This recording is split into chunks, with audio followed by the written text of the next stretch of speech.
Warning, the Dub Talk podcast contains language and content that may not be suitable for younger audiences.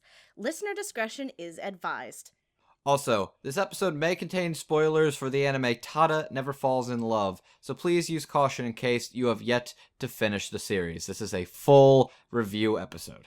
And finally, the opinions expressed are those of the individual participants and do not reflect the entire Dub Talk podcast as a whole. So, Steph. Yeah. You wanna go take some pictures? Sure, I have my camera packed to the side. I'll have to go dig it out real quick. What were you thinking of? Just the two of us going around town, finding some pictures of any dumb cats, some dumb fat cats, and their adorable fat fluffy bodies. You're speaking my language with the dumb fat cats on. Some of the scenery of nature and the stars, I like that. Just the two of us. I like that. And our dumbass friend Kaoru, who keeps taking selfies of himself. Get out of here, man. What the hell? It was your idea to bring him along. You realize this, right? Fine. Even though you said it was just the two of us, like you promised. Believe me, it wasn't planned. Yeah, okay. That being said, I think the three of us can still enjoy listening to the Dub Talk podcast review the anime Tada Never Falls in Love. The master of segues is here tonight, ladies and gentlemen. You know it. Enjoy the episode.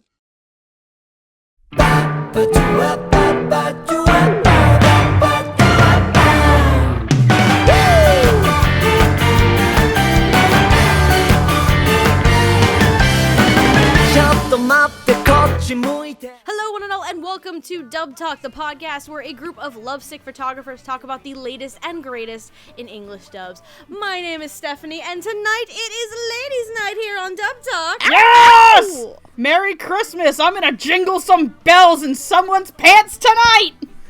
It's time to quit the ho-ho-ho and holiday. Whoa! Side note, we're recording this the day after Christmas. Wait, hold on. Wait. Who invited this guy in the corner here? I smell testosterone. Not very much, but some. Oh, God. Sorry. Did you bring wine? Please send help. They've been taking pictures of me, and I've been tied up, and I think they put, like, a fucking body pillow of some schmuck from Udapri next to me, and I'm very uncomfortable right now. Now, excuse Look, you me, take we that do Cecil not body talk pillow about... when you like it. Excuse me. Oh, come on, Andrew, I thought you liked pussy.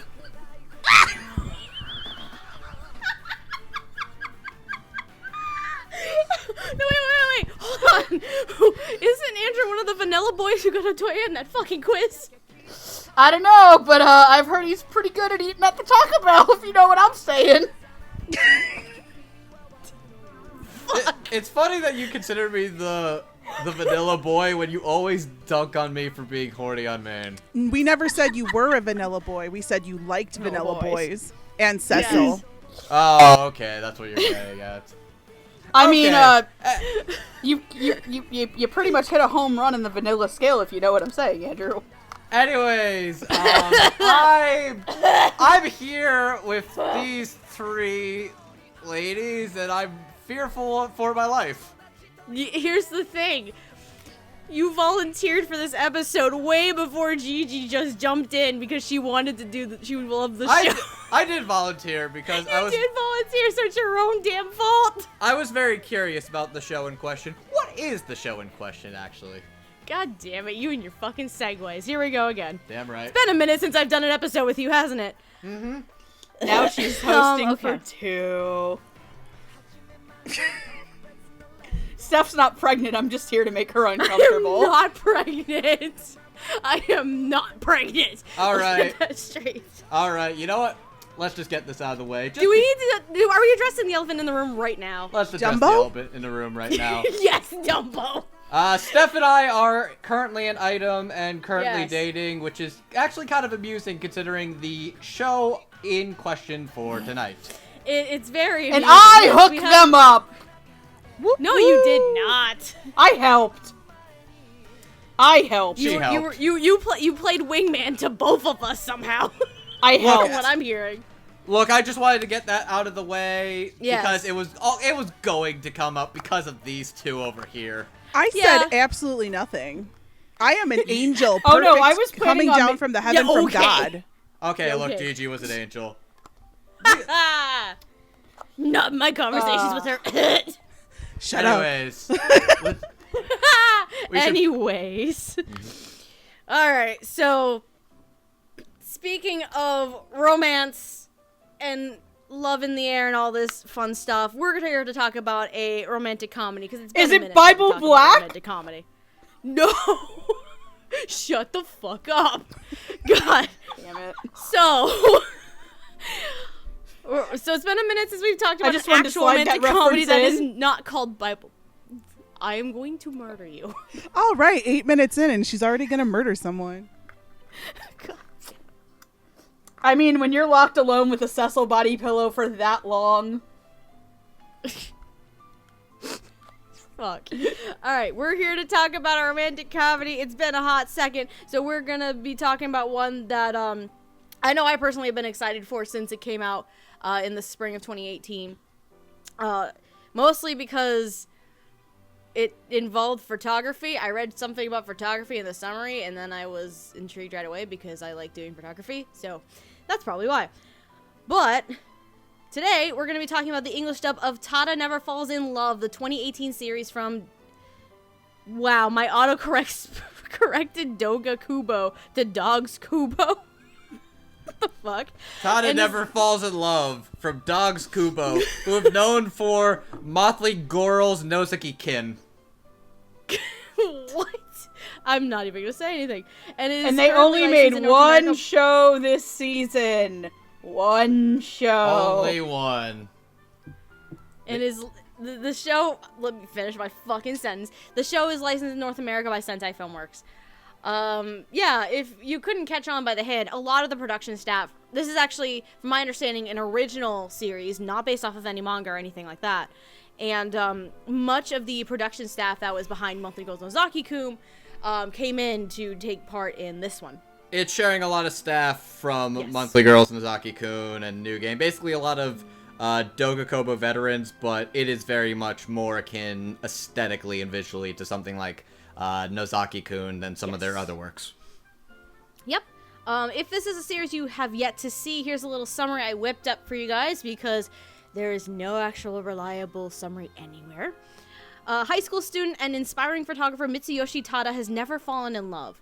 One day while taking photos of the cherry blossoms, he meets a strange foreigner who is lost and separated from her companion. Enter Teresa Wagner, a young girl on a study abroad program along with her friend and bodyguard Alec. After an array of strange coincidences, not only do Teresa and Alec end up in the same school as Tada, but they end up in the same class and join the photography club. I can talk. And let's not forget, the girls are staying in a hotel next door to a coffee shop owned by Tada's grandfather. As the months go on and the time is spent with friends and each other, something begins to spark and feelings begin to be questioned. All the while, larger responsibilities will soon be on the horizon that may cause more harm than good. In a little tale of love, photos, and coffee, who's to say you'll never be able to fall in love? Man, this sounds like something you'd read on the back of the show. Good job. That was my goal, thanks! Anyways, as always, we're going to be going through the dub of the series, discussing casting, performances, and our overall thoughts. I'm going to go with the assumption that we're not even doing predictions, because... Don't worry about it. Don't worry about it. Nope. I'm going with that assumption, because, I mean, I did predictions, but the problem is I am just wrong on all accounts, so it doesn't fucking matter anymore. But anyway, make sure you have your shutter speed and ISO settings on point because you'll want to capture every moment of today's episode. So we're going to kick things off with the ADR director and the script writers. We have two, technically, here. With one of the scriptwriters actually pulling double duty as our director for this show. So, I'm trying to figure out how to segue and start this off. I'm going to start with the Who's going to scriptwriters. keep this show on the straight and narrow? No one. No one. And Andrew's dead. That's not even the worst joke I'm making tonight. It's Great. not. I know her. It's not. It's not. We're just getting started. So Oh no, I'm saving one for the finale. Oh God. Tune in next time, kids. Anyway, so the scriptwriters, one of the scriptwriters and probably the main scriptwriter here is Marissa Lenti, who has done other script work for series such as Bloom Into You, Rewrite and This Boy Suffers from Crystallization. And as our other scriptwriter for primarily episodes 3 and 4, and as our ADR director for the show, and probably one of the reasons why Gigi is fucking here at this point. My rainbow overlord. Rainbow Overlord, Mr. David Wolde, is both acting as director, and he also wrote episodes 3 and 4 of the script. In terms of script work, you have probably seen him or heard some of his work from series such as Diabolic Lovers More Blood, School Live, and Chivalry of a Failed Knight. As director, he has directed series such as Bloom Into You, Aura Koga Mariuen's Last War, and he has been announced as out of nowhere, he has been announced as the ADR director for an upcoming dub for Love Stage. Yes, queens. Yes. So to start this off, Megan, what are your thoughts on the directing and writing of? Of course, I've got to go fucking first. Make the bisexual chick go first. Why don't we? Megan, no, not Megan. Gigi didn't want to go fucking first. It's called Fine, I'll go profiling. first. We've got to say Who's on first? it's Megan. No, It's so I Megan. really like the directing and casting of the show. The direction of this show is funny and heartfelt without being... The Rainbow Samurai shit had to be really fun to direct. What color... Oh god, sorry, Rainbow Shogun. What is the color of the rainbow? Green? No, the color of the rainbow is rainbow. Rainbow Slap. Shogun. That's what happens when you insult somebody at Pride. You get your ass kicked. No, so that stuff's been really fun. But I think that the cast is really a nice mix of people who you don't expect at a Sentai show, people you do, and having the absolute balls to cast a relative unknown in a Mamoru Miyano role. Because, yeah, we'll get to him. But to me, I think the absolute star of this show is Marissa Lenti's scriptwriting. Yep. This show has a way of working references of, like, different things into the dialogue where it doesn't sound like they're making an overt reference to something. Like, I think at one point Kaoru opens a door and he goes, "Here's Kaoru!" And I'm like, okay, that's actually really funny because it just feels like because he's chasing someone down, and it just felt like it's a natural reference. I think at one point somebody, there's like a Ghostbuster. I think there's like a Ghostbusters joke at one point. Afraid no ghosts, but the actual crowning achievement of this show is Marissa Lenti's Yeah, Kaoru says, "I 1001 ain't words afraid for of no boob." ghosts. Yes. Including the use of one of my all-time favorite phrases, "tiggle bitties." But no, I really love the direction on this show and on the cast. I had a lot of fun watching it in Japanese, maybe more... sorry, wow, fuck that up. You can cut that out. I had more fun watching this in English than I did Japanese when I was watching this in the spring season. I think I got up to episode 6 before I just got distracted and never went back to the sub, but... I'm happy that there's a dub now because I think the dub is really good. I think I was discussing it with Andrew. I'd probably put this as an A tier dub. There's just a little something holding it back from being an S tier dub to me, but it's in no way a bad dub. My thoughts on this show is that David Wolde is a very commendable and reliable vocal director in regards to performances. This is a comedy show, so in general, well, it's a comedy, drama, romance. It's got the whole package. So you got to deal with a lot of eccentric, comedic, weird reaction noises and the like, as well as a lot more heartfelt, dramatic sequences, characters who are usually quiet, being sad. There's a lot of different emotional ranges on display for the cast of characters, and every one of them sounds genuine, believable, and really strong in my mind. I think the work that David Wolde is doing is genuinely fantastic, and I think it's worth celebrating. Now, the friggin' script in this show. Marissa Lenti, I've loved the work that these two did on Bloom Into You. I think that's a beautiful show. It's a little, but this is more comedic in nature, and they got to do a lot of weird, wacky shit in the dialogue of this. And man, some of the things that they say are just...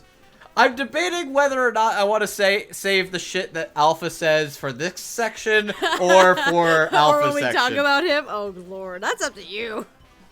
It's just, I'll say at the very least, the combination of the amazing things these people are saying, as well as the genuine gut-buster reactions I sometimes have from just the delivery of some of these lines, while also manage to make me feel so many emotions. I'm super blown away by Marissa's work on this show, to the point that, like, it's probably, like, one of the strongest scripts I've heard all year, period. This is a strong tag team duo, and I'm very impressed with the stuff they've done in this season alone. Goddamn. Good shit, both of you. Okay, Gigi. First off, to my new good buddy, Dave Wolde, DW, thanks for throwing one to the streets. We needed it. For real. But, so, this dub could have easily gone astray. Let me tell you. Why? Because it's an accent show. You knew I was going to bring it up. Here we go. Oh, I forgot about the Because fucking accents. You know how I feel about accents. We all know how Gigi feels about accents, right? But here's the thing with the accents in this show. They have a valid purpose. They're not just there to throw in accents. And the people who are supposed to have accents have them. And the ones who don't. And I applaud this choice, directorial or written, whichever it is, 1000%. They needed to make it sound like Teresa was speaking a different language and Alec was speaking a different language.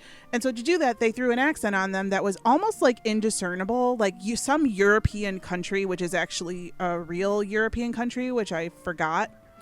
I don't Luxembourg. really know. You guys may or may not be Luxembourg. May or may not be Luxembourg.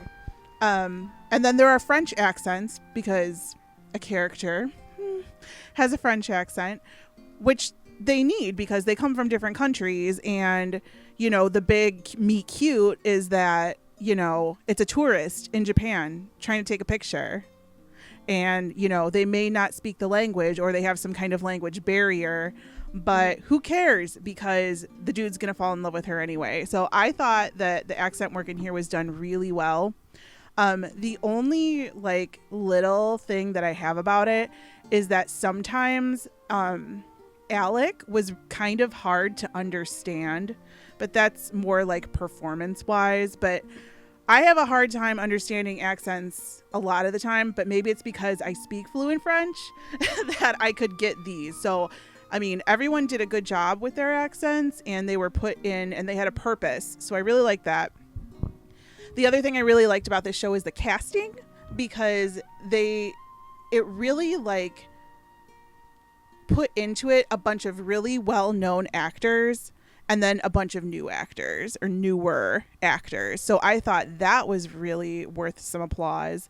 And Marissa Lenti always does amazing writing. Like, she's just funny, and she makes the story come across very easily. Like, if there are weird or odd things in it that may not make as much sense in the Japanese, she always finds a way to kind of turn them around and make them make sense in English, so it's easier to understand.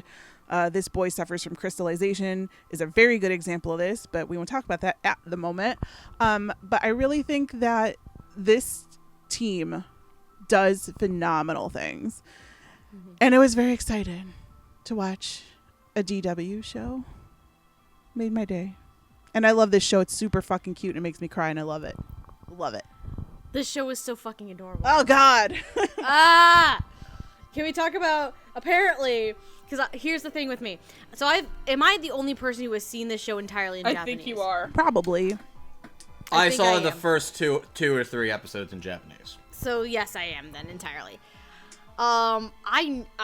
This is why I love it so much. I've seen the show. I obsessed over the show. It's so cute and adorable. So seeing the reactions from my other three friends over here, it's like, oh boy. Like, what was it earlier today? Kiss like, her, you fucking the moron! text chat that the three of us girls have.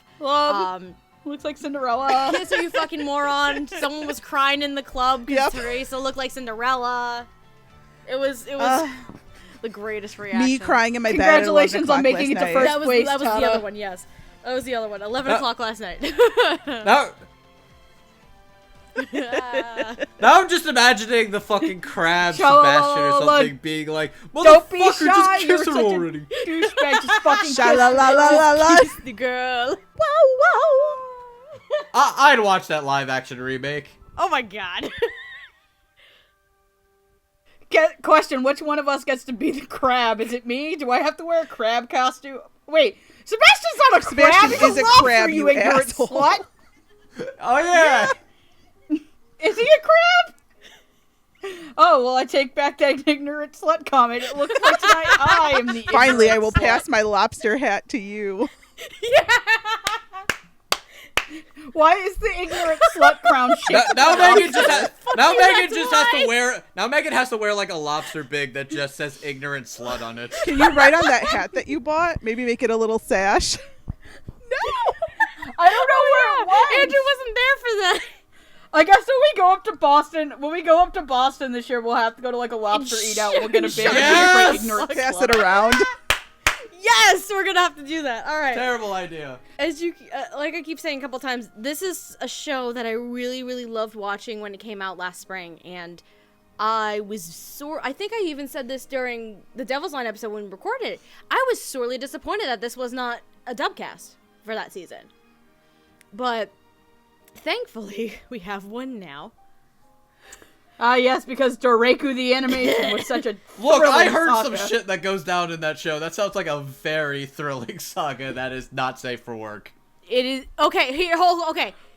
Okay, look, at least Devil's Line had No. Rooney Here's Noah's the thing. childhood. As someone who was stupid and watched all of Doreku the animation, Andrew, sweetie, no. Wait, you actually watched it all? I watched all of it. I watched the dubcast for it. I'm probably one of the few people who did.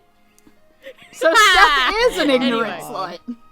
All I'm gonna say is I'm changing my Yes, Twitter name to Make it fit. ignorant Make it slut. fit. Anyways, Cram it in. backtracking, back on topic. Okay. while she's cramming it in, please get back to your point. God damn it! That's what Andrew's favorite activity is. You walked into that one, And sweetie. I'm done. sorry. Finish your thought, please. I'm trying, but I can't stop laughing. Okay, so, I really wanted to see a dubcast of this. Was sorely disappointed when the show came out in the spring and there was no dubcast. Okay, so obviously I was very surprised when we heard that this was going to be a thing, and I think I made some predictions back when the show was airing, all of which are I'm just gonna throw them in the trash. Cause let's be real here. Nobody expected David Wolde to be directing this show. Like, not in the slightest. Cause it was around this point where he really started picking up more directing gigs. I think, was it around this time where My Hero was My Hero Academia was first, yes. and then came this. And then came us, yeah. And now- And yeah. after that, I think was probably Bloomin' to You, and then Love Stage was most recent. Well, Love Stage hasn't even been done yet. But it was at least announced that it's Yes, happening, I mean, and that he's directing. It took him 8 months to write the script for Love Stage, guys.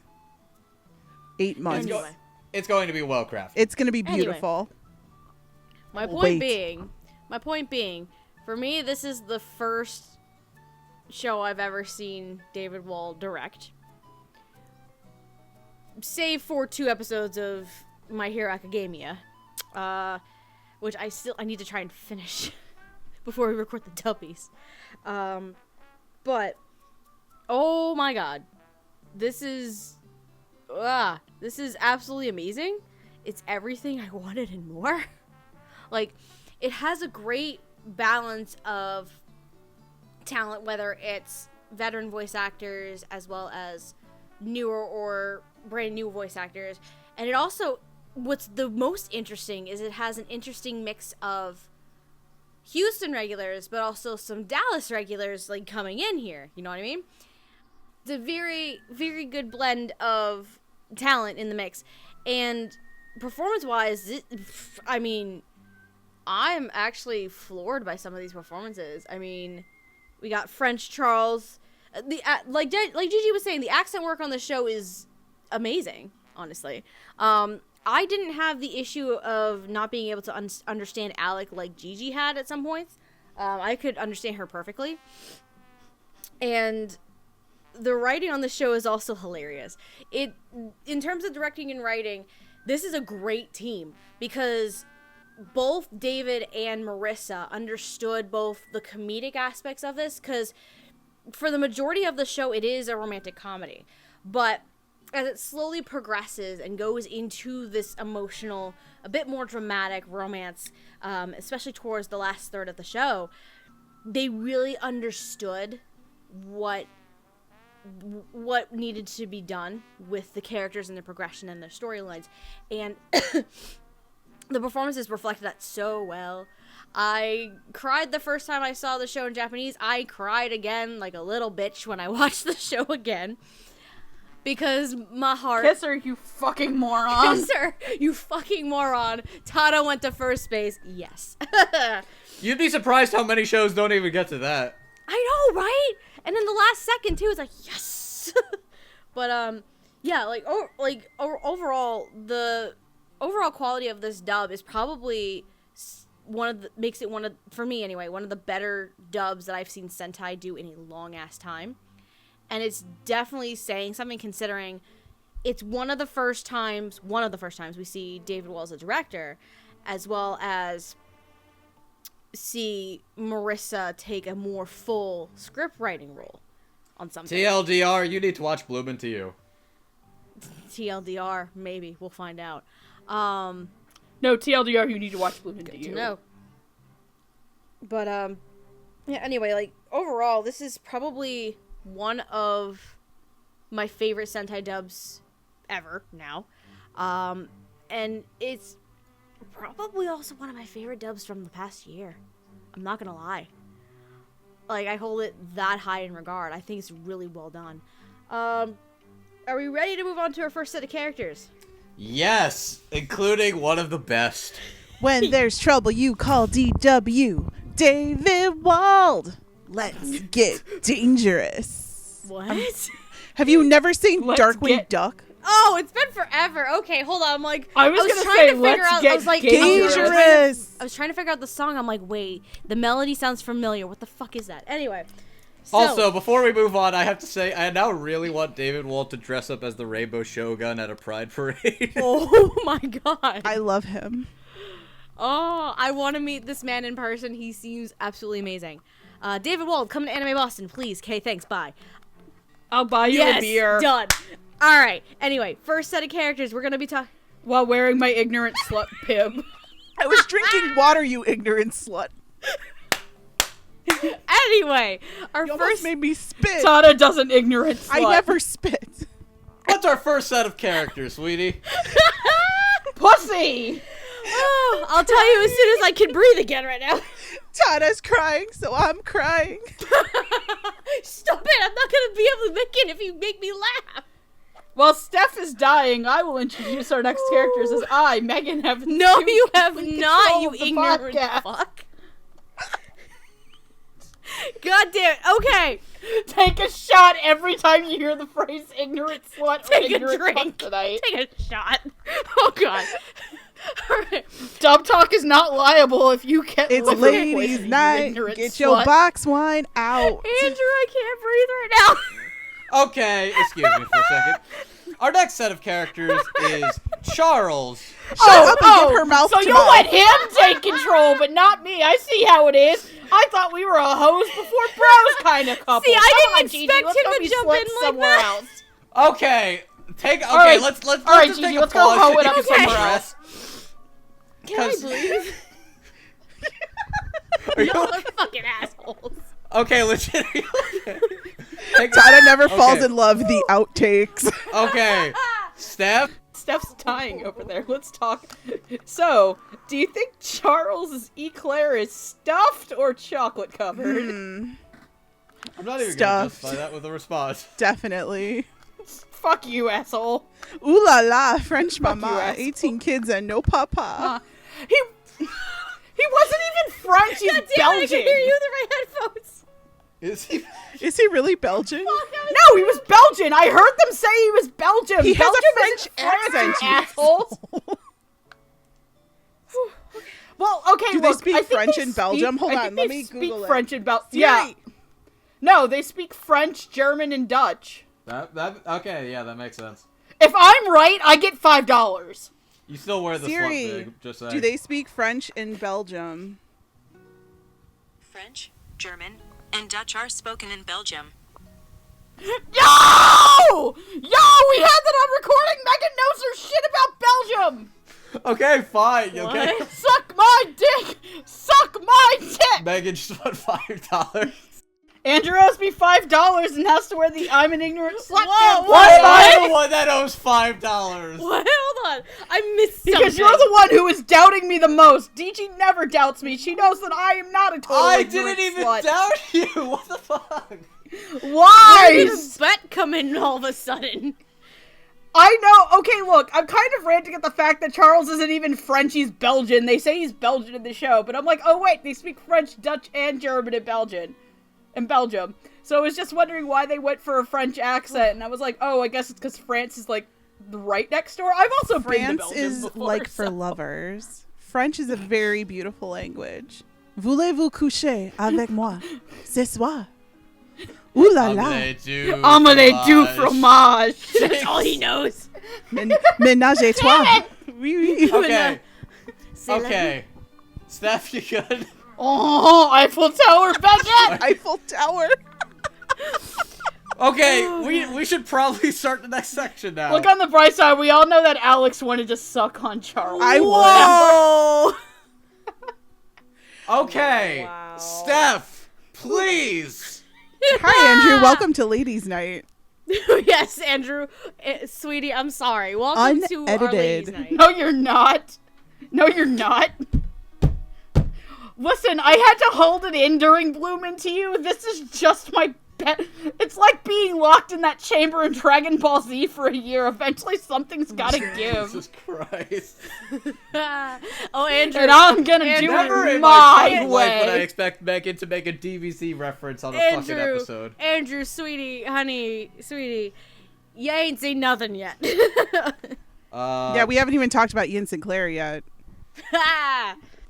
Okay, so after I learned how to breathe again, are we ready to talk about our first set of characters?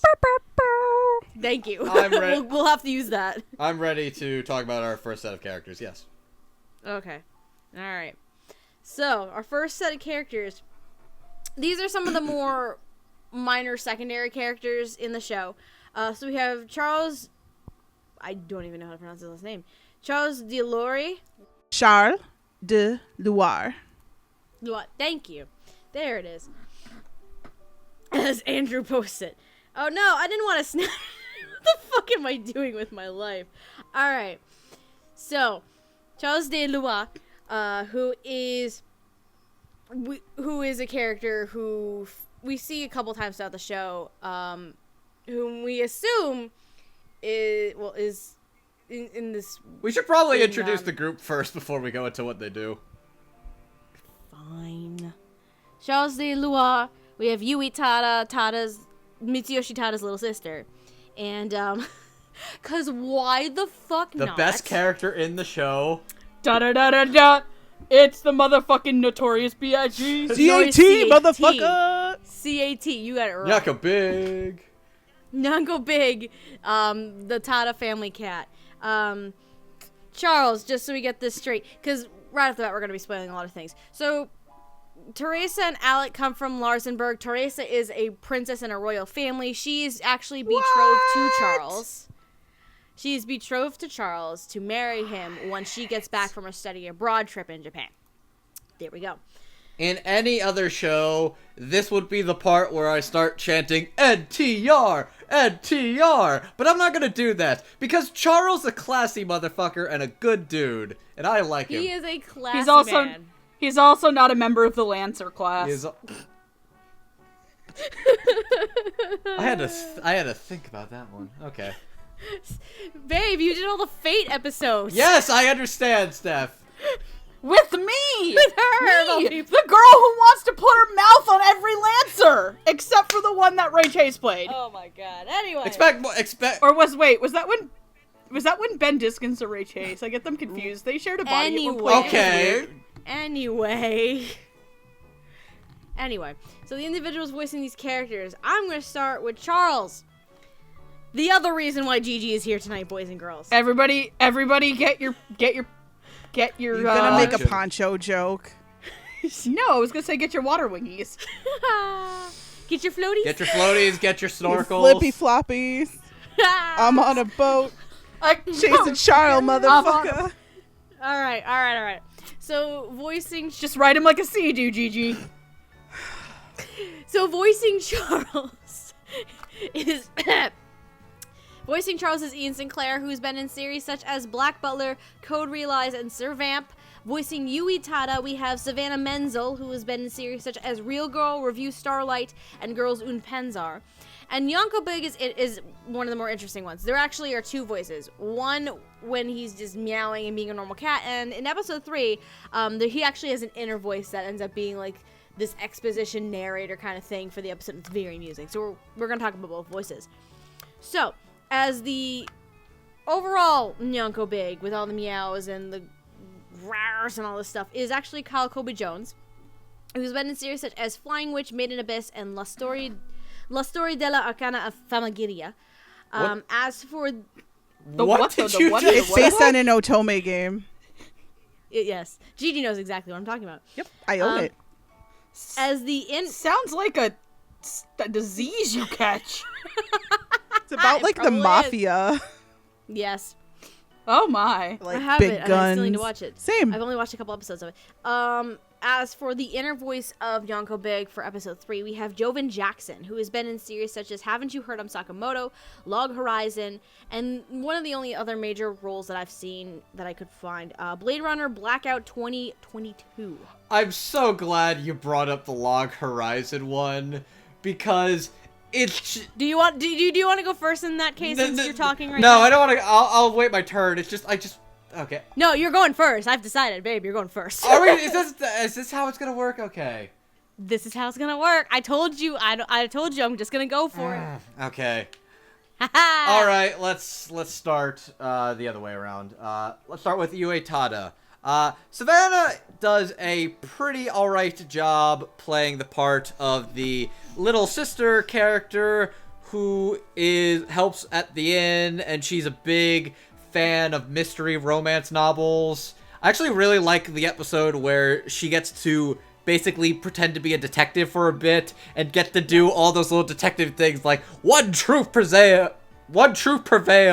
That was great. And I thought that was a cute episode. I think she does a pretty alright job for the most part. There's a couple of times where she says stuff where I have a little bit of trouble believing this is a middle schooler, but it doesn't take me out of it too much to be a problem.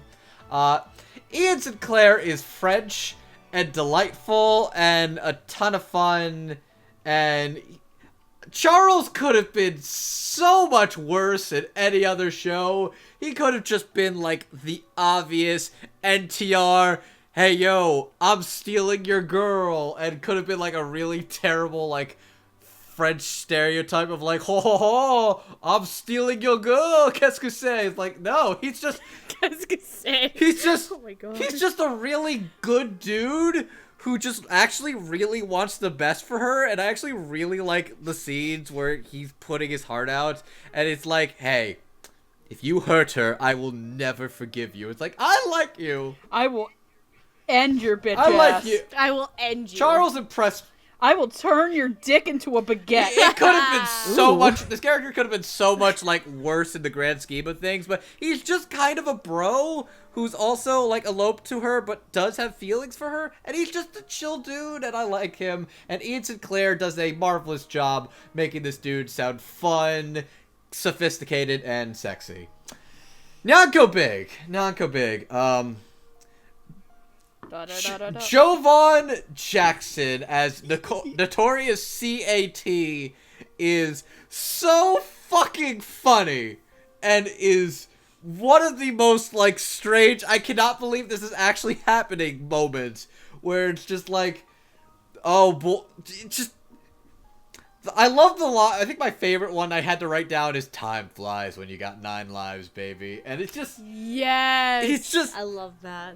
I don't even know how to describe it. It's just, it's so wacky and crazy, but he's so sure, suave, and, like, sexy, and this weird 10-year-old fat cat who's got his balls hanging out and is scratching every other dude.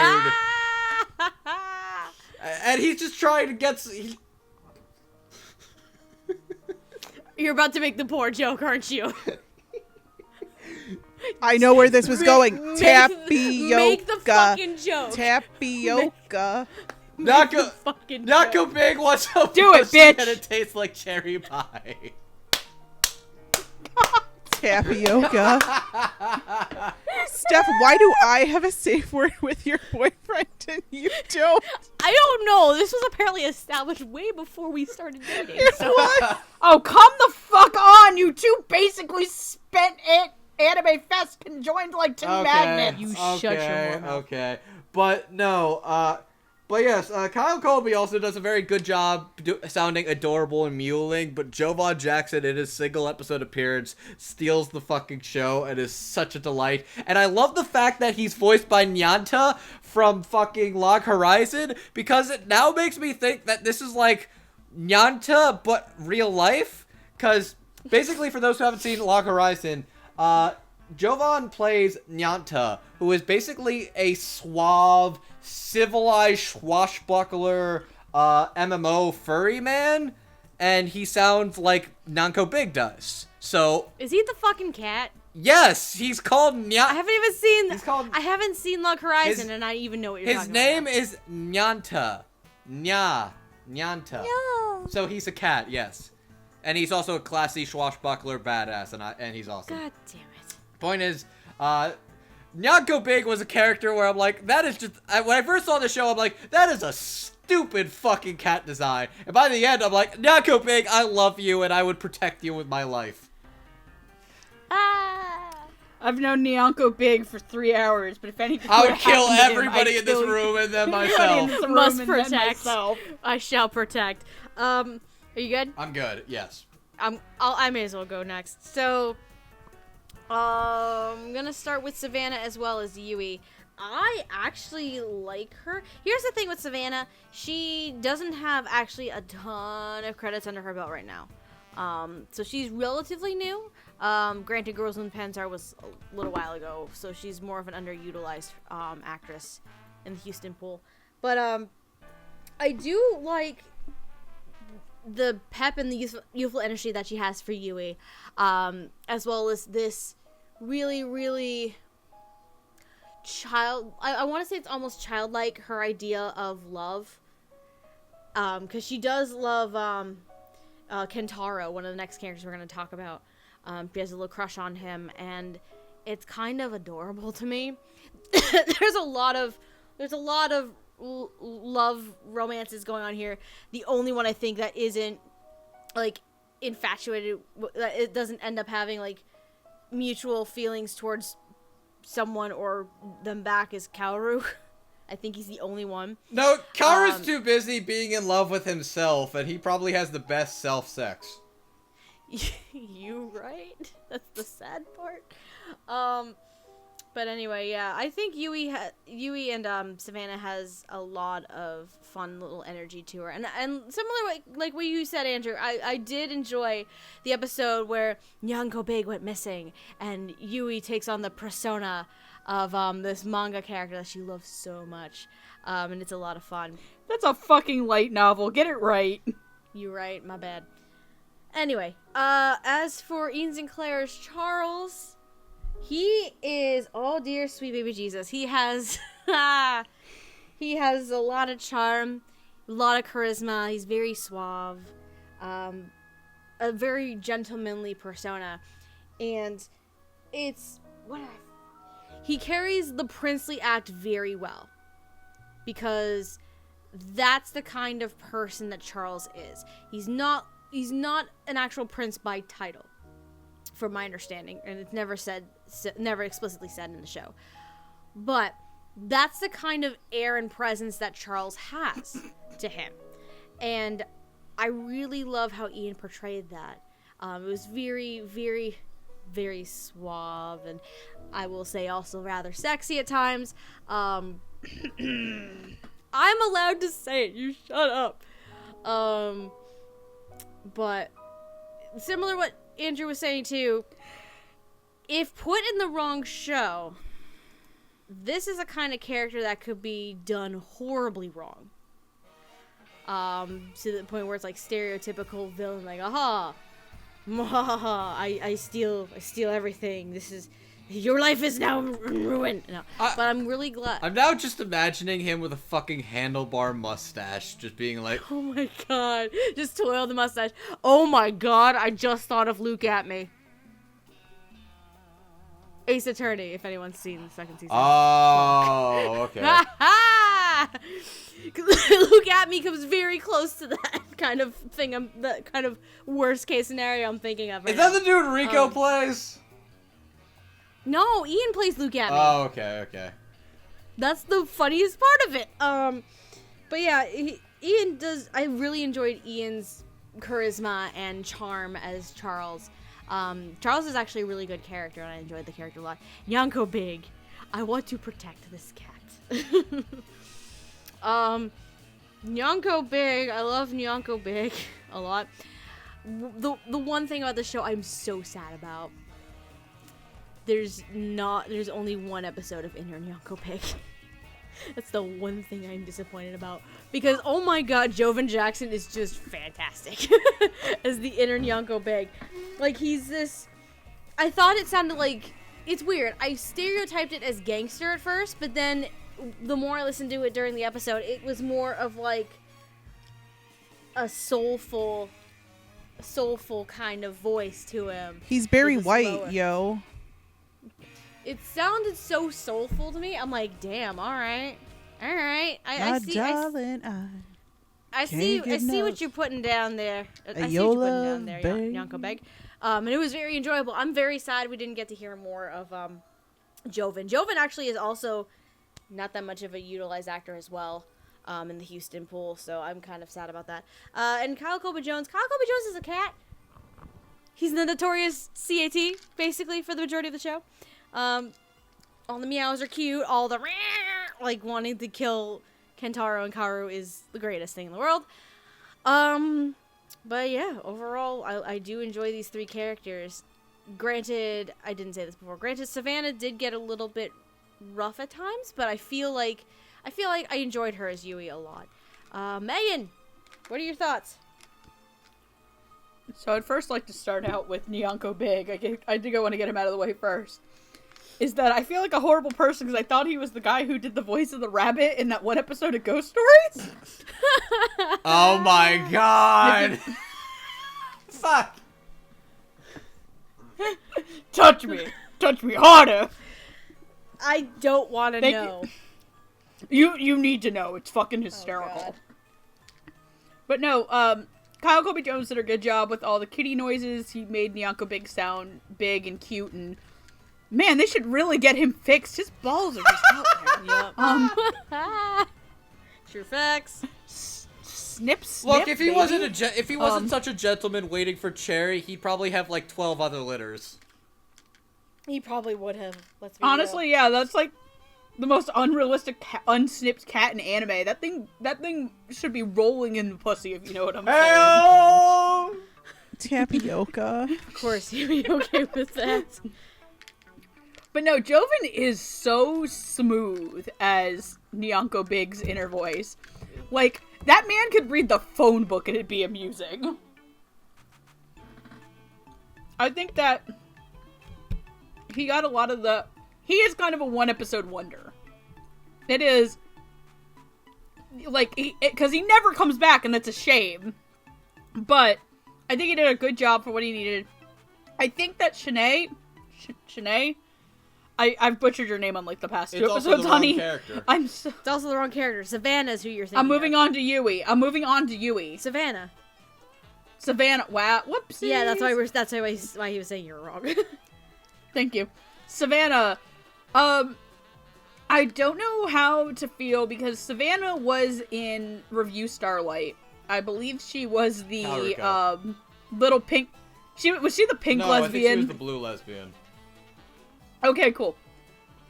I remember her being good, but a little bit rough in that.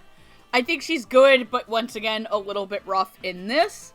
There are some times where I felt like a read or two was a little bit flat, that she sounded a little not at the same level as the rest of the performances in the show. It's not bad, but it is the thing that does kind of knock this dub down just a little bit because she isn't as strong of a performance as the rest of the cast is to me. And I don't mean this to be mean, I just think that she's good, but she's not great, especially when we get to some of the rest of the characters. I think that she got pretty good in her episode where she gets to cry about not being in love with somebody and about how hard it is to be in love. And that's kind of that first inkling that, okay, hey, the show is funny, but we're about to get cereal, guys. So get your spoons. It's time for a bowl of Satios. It was actually a pretty emotional moment, and it's like poor girl wants the red rocket that just won't come. God damn it. She can whistle for that dog to come all night, but he's just gonna keep howling at the moon. God damn it. Woo! Alright, Fido, sit down. That wasn't even that funny! No, that's that what she would to say to serious. Yamaradian. She would tell him to sit. But I think the biggest star of this group is Ian Sinclair, actually, as Charles, because for me, I think we said this in the Maria episode, of all the accents in the world that you can do, the easiest one that becomes a joke the fastest is French. Yes, we did say that. French accents can go so badly, so fast, in my opinion. They are, and I think that a lot of people in the anime dub world, at least, for better or for worse, when people hear accents, they immediately go to Hitalia. Yep. And while I like Hitalia, those accents are bad on purpose, guys. Yeah. They're supposed to be funny. You're not supposed to find Charles' accent funny, but I am also very surprised that they chose French for his accent. Not because Charles isn't French, but because I believe he's Belgian, from what the show says. I mean, the name looks to be more French anyway, so that makes more sense. Yeah, but here's the thing, if you don't know, in Belgium they speak both French, Dutch, German, and French, Dutch, and German, and I believe English. A lot of them speak English. No, I'm just saying, like, his actual name. I mean, not, like, the I know, but I'm name saying, looks more like, French, but... yeah, the name looks more French, but I think he himself is Belgian, so I'm wondering why they picked French, just because out of the three of them, it's not only to differentiate his accent from Teresa's, who is, I believe, has a Dutch accent. But I think Ian did a really good job portraying a lot of this. Like, you can very easily tell this is Ian Sinclair. But it sounds different from a lot of his other roles lately. Especially even his more mature roles, like Yang Lee. Who I think Charles and Yang are probably more in the same wavelength of, like, vocal tone and vocal performance and maturity. Yes. But Ian obviously has the accent, and I think he pulls it off well, and I think that he pulls it off in a way that doesn't come off as a joke. Which is really good, because, like I said, even though this is a comedy show, if you fuck up this accent, it's going to ruin the entire dub, honestly. Like, the fact that they didn't fuck up the accents, like Gigi says, is, like, a huge testament to the show. But overall, I think that all the performances are good. I do find Savannah to be the weakest one of the bunch, and I'm hoping that that doesn't hold out for the next show that I'm hosting, or one of the next episodes I'm hosting, because she's a pretty pivotal character in that. Hint, hint, wink, wink. Hint, hint, wink, wink, nudge, nudge. Gigi, I had to save you for last, of course, for this one. Why? Because the rain's about to fall? May Yep. thine own hearts be get rainbow. Get your floaties. Get your little floaties, guys. Well, let's talk about the cat first. What? Cause Joven, can't you see? Sometimes your nyas just hypnotize me, and I just love your catty ways. This is how you broke, and you're so vain. Damn. Okay, I like that song. I spent 10 minutes thinking about that just now. Thank you. Hey, Are you applauding in the back? Mm-hmm. Oh my god. I had, because the notorious CAT. First of all, I thought it was way funnier when I thought Kyle Colby Jones was in episode 3. I thought that was him too. And I was got like, mixed up. damn! Boy And got then Andrew range. corrected, and I'm like, oh shit. And I was okay, like, now it makes oh. sense. It's still cool, though. Kyle's cat is funny. He's a cat. I really thought that it was him in the 3rd episode. But oh my god. Nyanko Big, best cat. I can't get enough of how, when I was watching this episode, and that's when I started loving this show, I was like, what is wrong with this cat? This is amazing. I was like, why can't this cat be best actor? Why can't this cat be best cat for life? But Joven, oh my god, fucking killed it. He got that Barry White thing down. Like, I was like, Yes. dude, I feel you. Like, I understand Nyanko Big. I don't like animals, but even I like Nyanko Big. Okay? So, Yanko Big, best cat. I was very happy. Next is the little sister, played by Savannah. You guys know I have a thing where I don't really like little sister characters because I find them quite often to be annoying. And while the character was slightly annoying here, she wasn't that terrible. And that's kind of how I felt about this performance also. Like Megan said, like, it wasn't bad. There were just parts in it where I felt kind of like the going on, and I was like, oh honey, please, I know you can do it, you can do this. Like, I just wanted to root for her, and I was like, you can do this role, you can make it super great. I mean, it was great, but it wasn't like to the caliber of everybody else in here. So I feel really bad saying that, but that was like the one flaw, again, like Megan said, the one flaw that I found in this. And then Charles de Loire, Charles of the Loire River, just around the river bend, make your Pocahontas jokes. Can you paint with all the colors of the wind? Oh, I paint with all the colors of his wind. Shit. Ooh, baby. It's mostly white. Ooh, baby. It's mostly Dear Lord. white. I was like that. I think actually, like, French Ian Sinclair, when somebody tweeted that, was the moment that I decided to start watching the dub of this. And I was like, And then when you did, you were just like, we just threw you in here for funsies. I lost my shit. I love Ian Sinclair so much, and it's been a hot minute since I've actually heard him voice something, and I thought his accent was very authentic here, and I thought he played Charles as a true gentleman. And like, it's really hard to do, because if you've ever been to France, like, unless you speak French and are like legitimately French, like, French people don't like Americans. That's a huge generalization, but you know, he could have been snotty, he could have been like, I'm a prince, he could have been like, I'm gonna marry Teresa, but he wasn't. Like, he was like a true stand-up prince. I wish he were my prince. Uda no Prince Sama. God damn it. It was beautiful and wonderful, and I love French Ian Sinclair. Can't he be French in everything? He could be your prince, but you'd have to go through Alec, and it's your call if you want to make that three-way work. I mean, I could do that. That's fine. I will take one for the team. Oh, wow. Yeah. Anything for my man. But it was very good. Shockingly, it wasn't my favorite performance in the show, but it was up there. I know. Actually, it's pretty interesting. That's Okay. I know. But you'll find out later who won the crown. But yeah, I was very happy with this. Is the crown a bib that says ignorant slut? Because that defines most of the characters. That's your of the crown, show. Megan.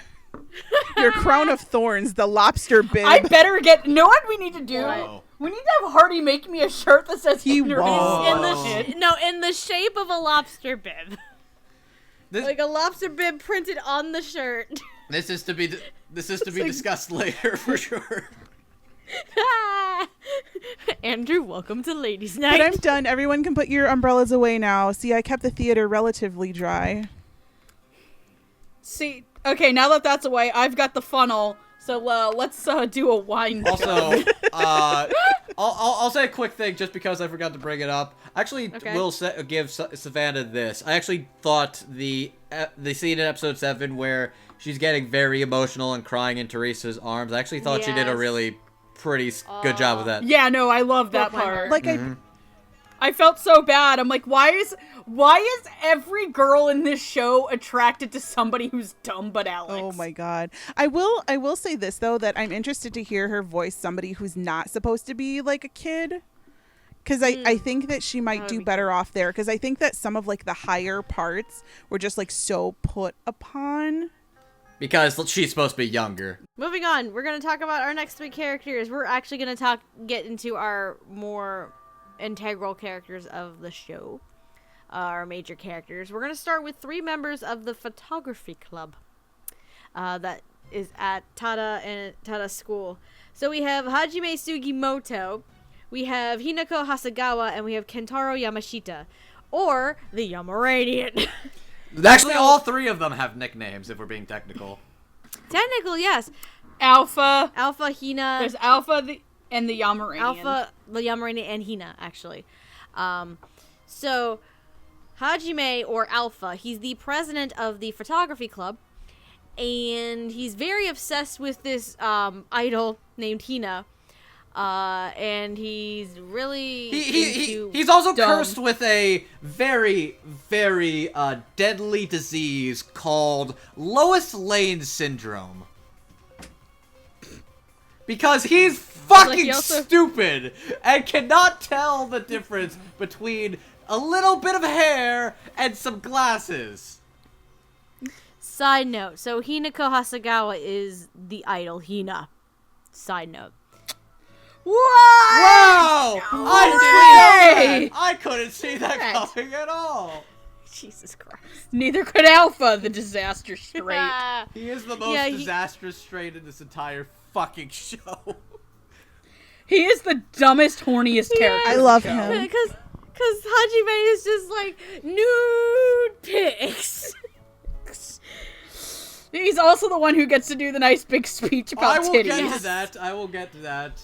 Anyway, so Hinako, like I was just saying, she's the class rep for Tada, Teresa, and Alex's class, Kaoru too, and she's in the photography club. Can't forget him. She's in the photography club as well, and she actually is also Hina, the idol, but she obviously keeps that part private, and nobody quote unquote knows it's actually her, quote unquote. And as for Kentaro Yamashita, Kentaro, he is a first year. Hajime is actually the only 3rd year among the group. Everybody else, aside from Hajime and Kentaro, are 2nd years. Kentaro is a first year. He's the goodest boy who's ever lived. He also loves animals, but animals don't love him. I feel so bad for him. He just wants them to love him. As the man who loves him some puppers. I was gonna say, I was afraid you were gonna say a man who loves him some pussy, and I was gonna get very concerned. I'm being nice. I'm being nice because you legit love dogs, sweetie. Some men are into puppers. Some men are into sausage. and much to the dismay of one Yui, he's more into MILFs. Yikes. Ooh, you're right. But yeah, Yamashita is in love. He wants to milk that MILF. Yeah, he does have a crush on an older woman. Just define your entire relationship with Megan. Look, That relationship wasn't True gonna work. facts. Look, that relationship wasn't gonna work out anyways because as a barber, she's more into scissoring. Tapioca. Andrew! No! Andrew! That was a good one, Thank though. you. You're Well, no. actually Don't you congratulate him. You're staying home now. You No, are that not was going up actually here. genuinely funny. Mom, why is this happening to me? I don't fucking know, Gigi. Oh, Merry well, Christmas. Merry Christmas and happy ho, ho. fucking New Year. Happy fucking New Year. Anyway. For Hardo's not in the show. So now that we've stopped dying for a couple minutes, technical difficulties, ladies and gentlemen, it's one of those nights. So the individuals voicing these characters, I'm gonna start with the Yamaranian, because here's another fun and interesting casting. So as Kentaro Yamashita, we have Howard Wang, who has been in series such as Gamers, Non-Baka, funny, and This Boy is a Professional Wizard. Happy fucking New Year!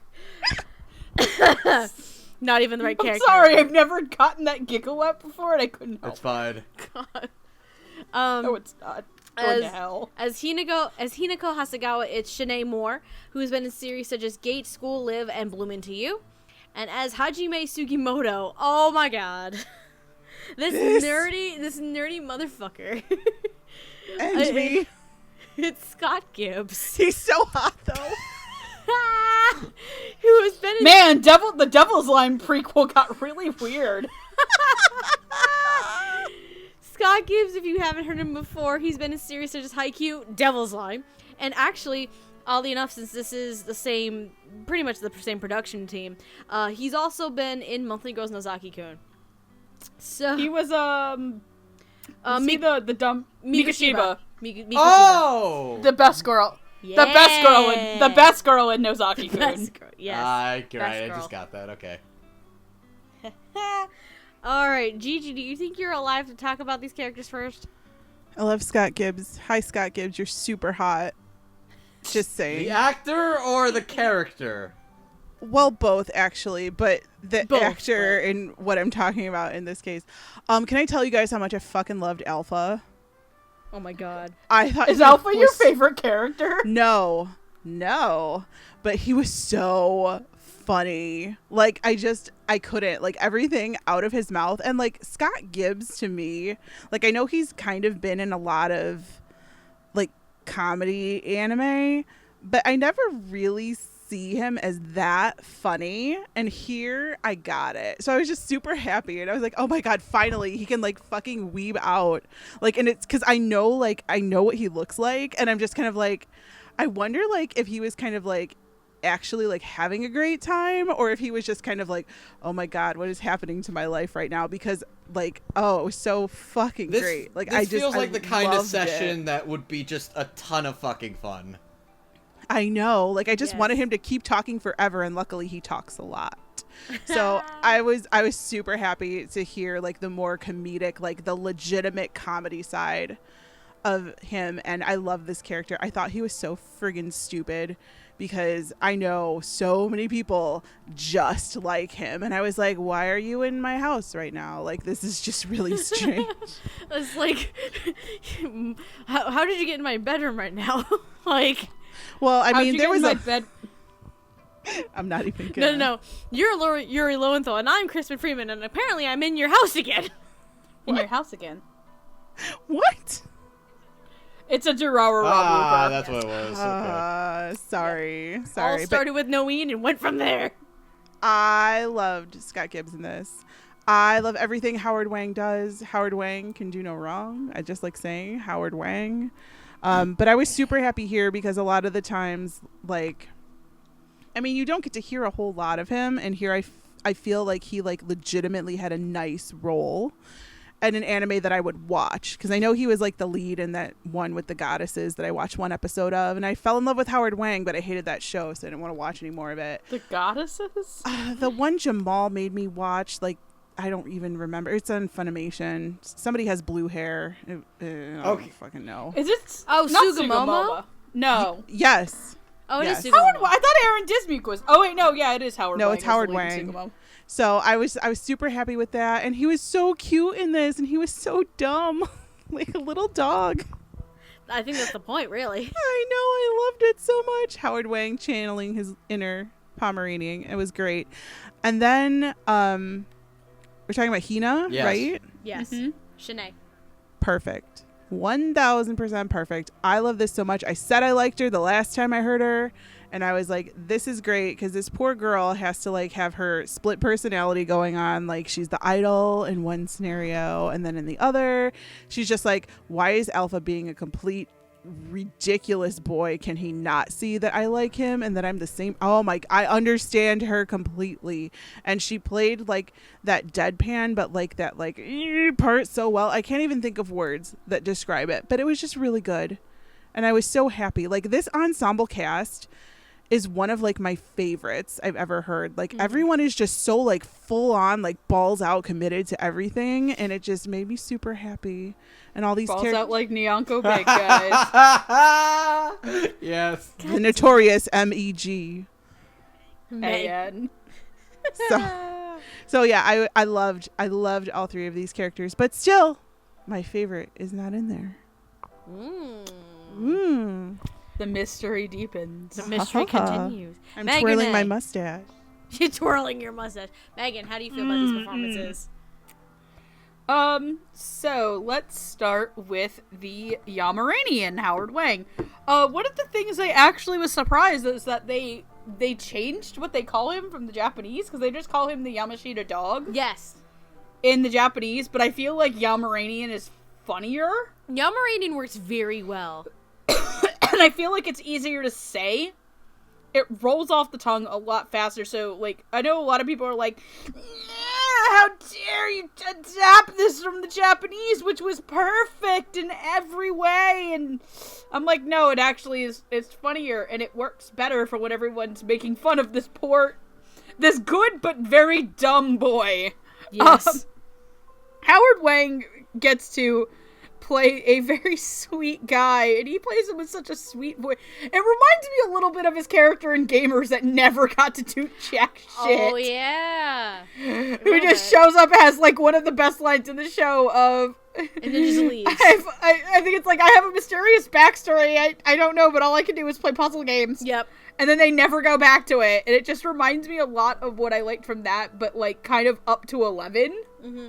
Because the Yamaranian dog is just such a good boy, and I love the part where he starts sniffing them out in episode 3. Episode 2. When that was when he was first introduced, too, actually. And Teresa's just like, you can smell them? And I'm just like, honey, no, don't fall for his dumb shit.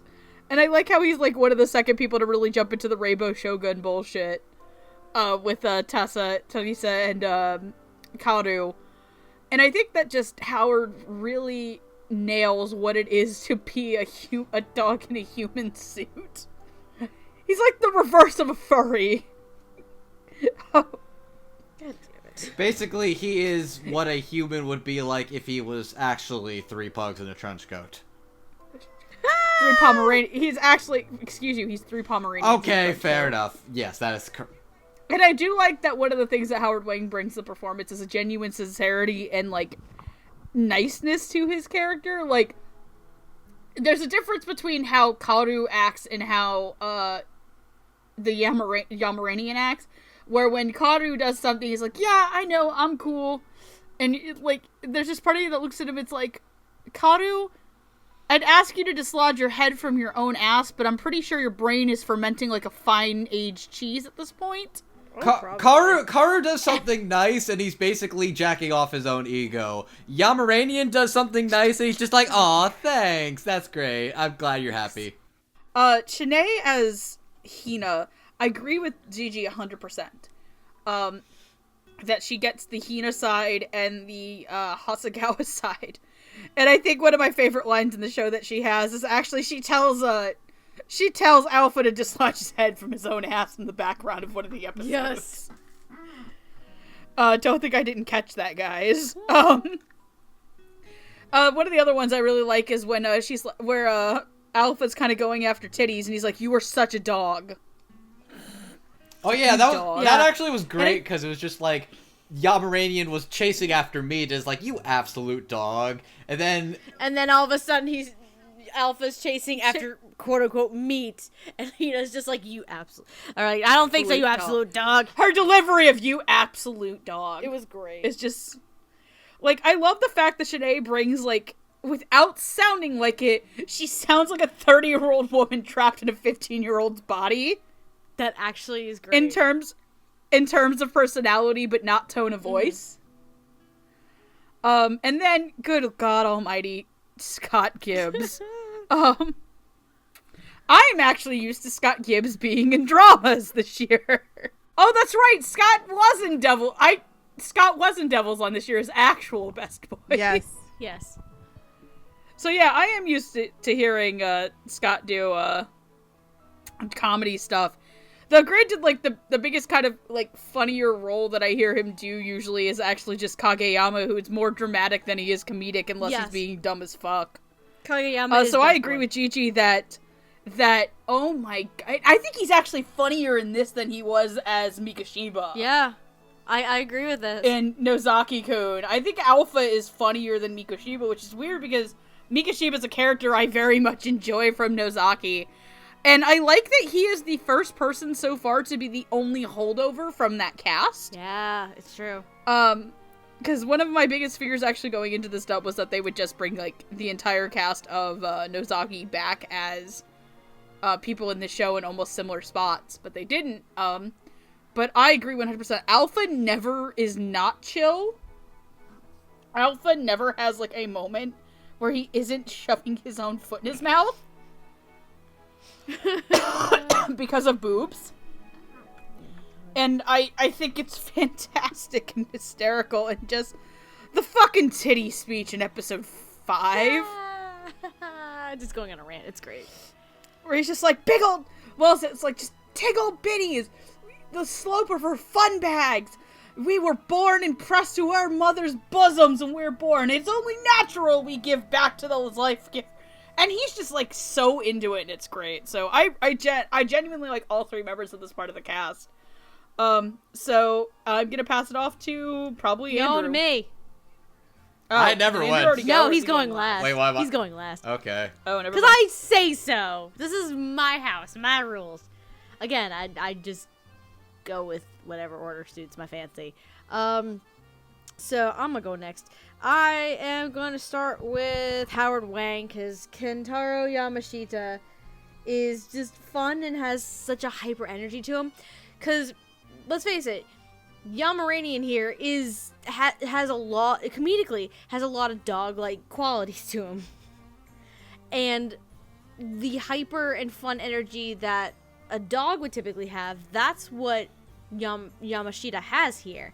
And Howard just brings that out very well, but not to a point where it gets overplayed and becomes cheesy and weird and dumb. It's just the right amount to make it work very well. And he has some fun dog-like moments, like we were bringing up him sniffing out the guys in, like, episode 2, his desire for meat during that party, and it's just, his difficulty with cats, especially, but other animals in general. He has a hard time getting animals to like him. It's a lot of fun. He has so much energy, and of course, I didn't expect Howard to be in a Sentai dub, but here we are. Surprise. Shanae Moore, I also really have to agree with what Megan and Gigi said. It's a perfect blend with the two personas that she has to play, between the Hina idol persona and the Hasegawa class rep, nerdy looking kind of girl.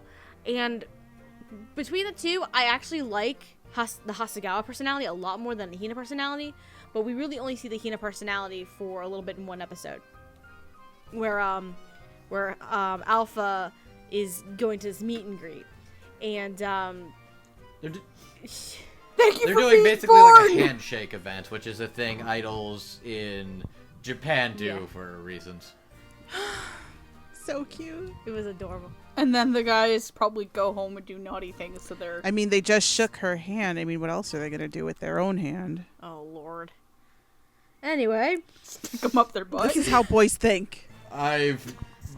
Okay. No. He's just like, I'm not gonna say anything. No. You're not involved in this now, sweetie. Okay. Single men, stick your fingers up your bums when you touch an idol. God damn it. Okay. Okay. Are you You broke him. Andrew, sweetie, are you happy to be here right now? When you wish Go on. When you wish upon us. You just chased my boyfriend away. What did you fuck? Makes Why? no difference. Who you are. Anything your heart desires will come on you. God damn it. Okay, I know a lot of jokes have been said tonight, but please, if you're going to shake a important person idol's hand, please wash your fucking hands. I was insinuating that they were gonna jack it after. Oh my God. Please wash your face before your ass. Why am I even alive? Oh my God. We're gonna change the title of this to Gigi Never Falls in Love, and this is why. Oh my God. Anyway. Well, son, what did you do tonight? Well, I learned that my friends are a bunch of assholes. Shanae Moore as Hasegawa. While I do like what she did with the Hina personality, I really enjoy the Hasegawa side a lot more. Because she shows a lot of... She's very gentle, yet very like responsible and can be rather mature. And she's kind of like this maternal, watchful eye in the club too, which is great. To have a nice, fun balance. And... Oh, what else? And... Oh, God. Scott Gibbs. Dear sweet baby Jesus. Can't save you now. I've said this once. I've said this several times. I'm gonna repeat myself again. I am that much of a broken record. I prefer Scott Gibbs in comedies. This is no exception. And oh my God. Because it's a little bit different than some of the characters that we've seen Scott play. Because Hajime, Alpha here, is a bit of a nerd. I haven't really seen Scott play a nerd before. So just letting him go, like, I think from the instant I started this show and the instant I saw him, the first few lines that he said in like episode 2 or something, I was sold. Like a while ago when it came to Scott Gibbs performances, it took me a little bit to kind of get into them a bit more. Because I was very hesitant part of the time with his range and his acting skills. But ever since Haikyuu, my opinion obviously has changed of him, and I was just sold instantly. He is such a goober.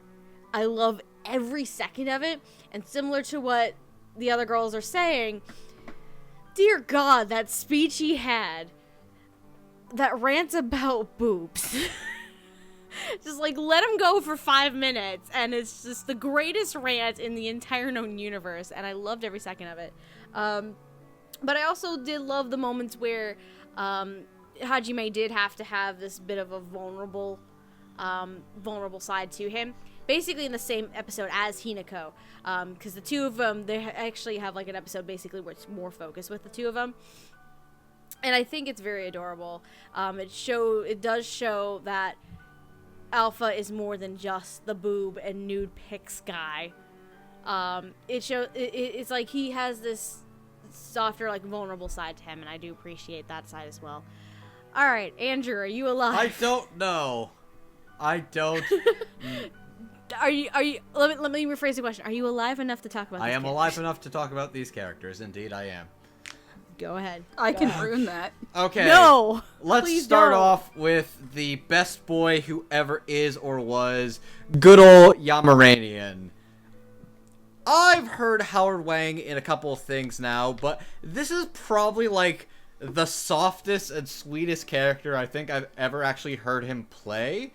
and it is just a delight where it's like everything's coming out of his mouth sounds like rainbows and lollipops, and he is just this giant little like puppy dog of energy, and like the Yamaranian name is just very fitting. He's so much fun, and I love seeing him play off the characters who are either like a little more stupid or narcissistic, and he's just kind of like, hey guys, let's have fun, I love you guys, hey. He feels like the one who would probably give the best hugs out of everybody there.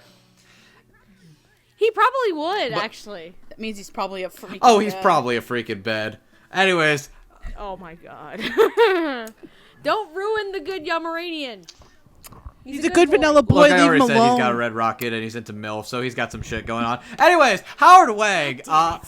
He does it doggy style a la Ren from Dramatical Murder. Oh my god damn it. He's gone. He's done. You and done. me, baby, ain't nothing but mammals. Nothing but mammals, So let's do it like they do on the Discovery Channel. Best part. Best part. We remember who voices Ren Dog, right? Hell yeah, I do. Hell yeah. By the way, DWD. unrelated, there is a scary dog in a flashback that is voiced by David Wald for 2 seconds. Just pointing that out there. I escaped. Where the fuck is Okay. Alba so I can eat him again? I'll get to the... Basically, I'll wrap up Yamaranian. I really like Howard Wang's voice. It's very soft and sweet, but he also has, like, this emotional maturity to him where he kind of realizes, like, his crush is unrequited, but he's just happy just knowing that she's happy.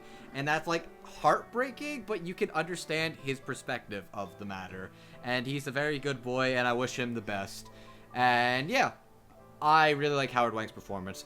And speaking of the dog, a thing that was not mentioned about Alpha and Hasegawa is that she sort of got a crush on him because they've been friends since childhood, because there was a scary dog in the park, voiced by David Wald, that he, like, protected her from as a kid. And that was, like, sort of what started that. It's like, I heard the barks, I'm like, that's just fucking David Wald. Are you fucking really serious that he played the dog? Because he plays the rainbow, the narrator. He's the narrator in for Rainbow He's the narrator. Shogun. I'm pretty sure at one point I think I heard Austin Tyndall in there. But he was also Probably. he was also Yeah. another French patron, Let me I think. find out. But yeah, I heard his voice. I'm like, is he just the dog? David, if you're listening, please tell me if you were the scary dog or not in that flashback. Yeah, the only other credits that it has in here is for David Wald. The only credit is him as the narrator. rest is for, irrelevant. I Rainbow just thought that was Shogun. funny. But anyways, let's go to Hasegawa. I think she does a very decent job at being the girl who is 200% done with her crush's bullshit, but also kind of being like, I really want him to notice me for me, and not for the hot me that I am, but for who I really am. Yes. And so you get that struggle where it's like, if she just explained it, it probably would work out very well, but it's just... It's a matter of, like, pride in knowing he will see her for her and not just her hot piece of ass, I guess. Which is an interesting conundrum. The problem is, he's just a fucking idiot. That said, I think Shanae does a very solid job with her delivery of, like, the student council persona, which is funny because she's also a member of the student council in Bloom Into You, by the way. Hint, hint, nudge, nudge. And... Wink, wink. Are you trying to tell me to watch Bloom I Into am, You in fact, again? telling you to Yes. watch Bloom Into You again. I was told I have to watch Bloom Into You. Not that I wasn't going to, but every time I try to watch the first episode, I kind of fall asleep. Stick with it. It's a little slow, but it's very, very worth it. But I think she does a very solid job with that tone of voice. Now, for the actual showstopper, fucking Scop Gibbs as motherfucking Alpha. Alpha! His nickname is Alpha! So, I could talk a little bit about him, but it's just... Alpha's this extra as fuck dork shouting about tits, but is basically one huge virgin dumbass who doesn't know the first thing about how boobs work. That's who Alpha is as a character, and his delivery are so eccentric and over the top. I was almost afraid, like, he was just going to be obnoxious fan service character, but it's not like he's really just, like, a creep or any, like, does actual creepy things. He's just kind of an idiot who just never shuts up. And he says such wonderful things as... When I say stars, I mean hot, luminous bodies. I could see them shining in the night sky, their globular clusters bringing to life a galactic bulge of the greatest elongations. Or... You know who Alpha reminds me of? Did you really write that down? I had to write this down because I was either going to talk about it when I'm complimenting Marissa Lenti's work or when I'm complimenting Alpha. I'm doing it now. Wow. Dude, Alpha kind of reminds me of Andrew. He does. Does that What make does Steph that say Hasegawa? about me? That you're Hasegawa? Oh, why would you? We all know that. I do kind of relate to Hasegawa Why to an would you extent. do this? Please, no. Because I've seen the lewd you I've post, seen the boy. lewd you posted! Get off my back! As long as we can come to an agreement that we are nowhere near as bad as Hardy. You know what? We all got skeletons in our closet. We all just nod in silence and just say nice under our breaths and go about our merry. I didn't know you wanted to fuck Sans Undertale. Oh god. Megan? Like, when he was just saying that speech, like, all I could think about was, wow, I think Andrew has said that once or twice already. I'm gonna get my ass kicked in ABA, ain't I? Fucking Yes. Anyways, back to some more of the other funny things that he says and Marissa wrote. Her gigantic bouncing tickle bitties. The soft curve. Okay. I have to say this just because it's like her gigantic bouncing tickle bitties. The soft curve of Hina's bazooka bazongas. The way her fun bag starts from her collarbone to her chest. Mwah! Simply beautiful. Breasts give the people a sense of security. We must return that love to sweater puppies on all women. How many times did it take you to write that entire like, speech? fucking Marissa posted them on Twitter, so it was actually a lot easier. I just kind of copied and posted. No, the part that kills me about the sweater puppies is fucking, Teresa just going, yes, the puppies! Yes, and the puppies! I was crying. Yes, that was great. Oh my Scott god. Gibbs, I cannot believe this character is fucking real. I cannot believe I like this character as much as I do. Also, can we talk about the fucking outfit he wears to the meet and greet? Oh my god. Oh my god, and then that he gets arrested like, for it? Actually, After the fact. that is actually, like, the gayest fucking outfit you can fucking make. No, the best part is, like, what, a day or two He's later. a maniac on No, the the best part is, and he's jacking off to Hina like he's never jacked before. God damn it! No. The best part is like what, a day or two later when He gets arrested. No. When everybody's looking for Nyonko Big, they try to get Alpha and Hinako to help, but they're out clothes shopping because Alpha's he's a an fucking embarrassment dumbass. to I also nature. love the fucking fact that Mitsuyoshi wears the fucking outfit to switch clothes with him, and it. Well, he lost The the rock paper scissors. fucking, the fucking dirty glare he gives when they're trying to take pictures is great. But yeah, no, Scott Gibbs is a lot of fun as this character. We should move along because there's a lot to say about this next group of characters too. Oh, this next duo. We're slowly making our way through while we are killing each other with laughter. Excuse me. So our next two characters, we're gonna be talking about basically the main like minor secondary. They are the here. wing men and women. There we go. Perfect. Better way of putting it. So we're gonna be talking about Kaoru Ijuin. Fuck, they call him Kaoru. Who is Tada's best friend. I did something awful. What did you do? You'll figure it out later. You'll figure it out after the end of the episode. Great. So Kaoru is Tada's best friend. They've been friends since childhood. And Kaoru also, well, Gigi's laughing her ass off.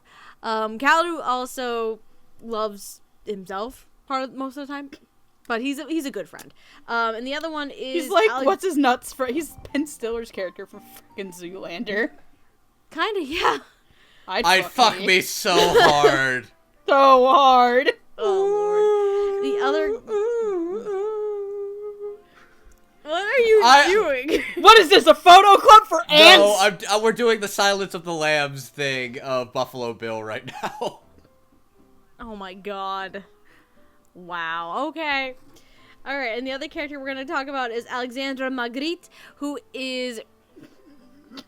I blanked for a second or shit. She is Teresa's friend and bodyguard, who goes with Teresa to Japan on her study abroad trip. And she is very protective and just doesn't take shit from anyone, which is fantastic. She also looks like Maki from Love Live.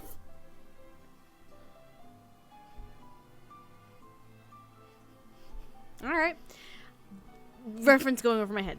Anyway, so the individuals voicing these characters, I'm actually going to start with Alec. Alec is voiced by Avery Smithhart, who is... well, technically both of these voice actors are actually relative newcomers. So Avery has been in series such as Dorikuru the Animation, Release the Sprites, and The Seven Headly Virtues.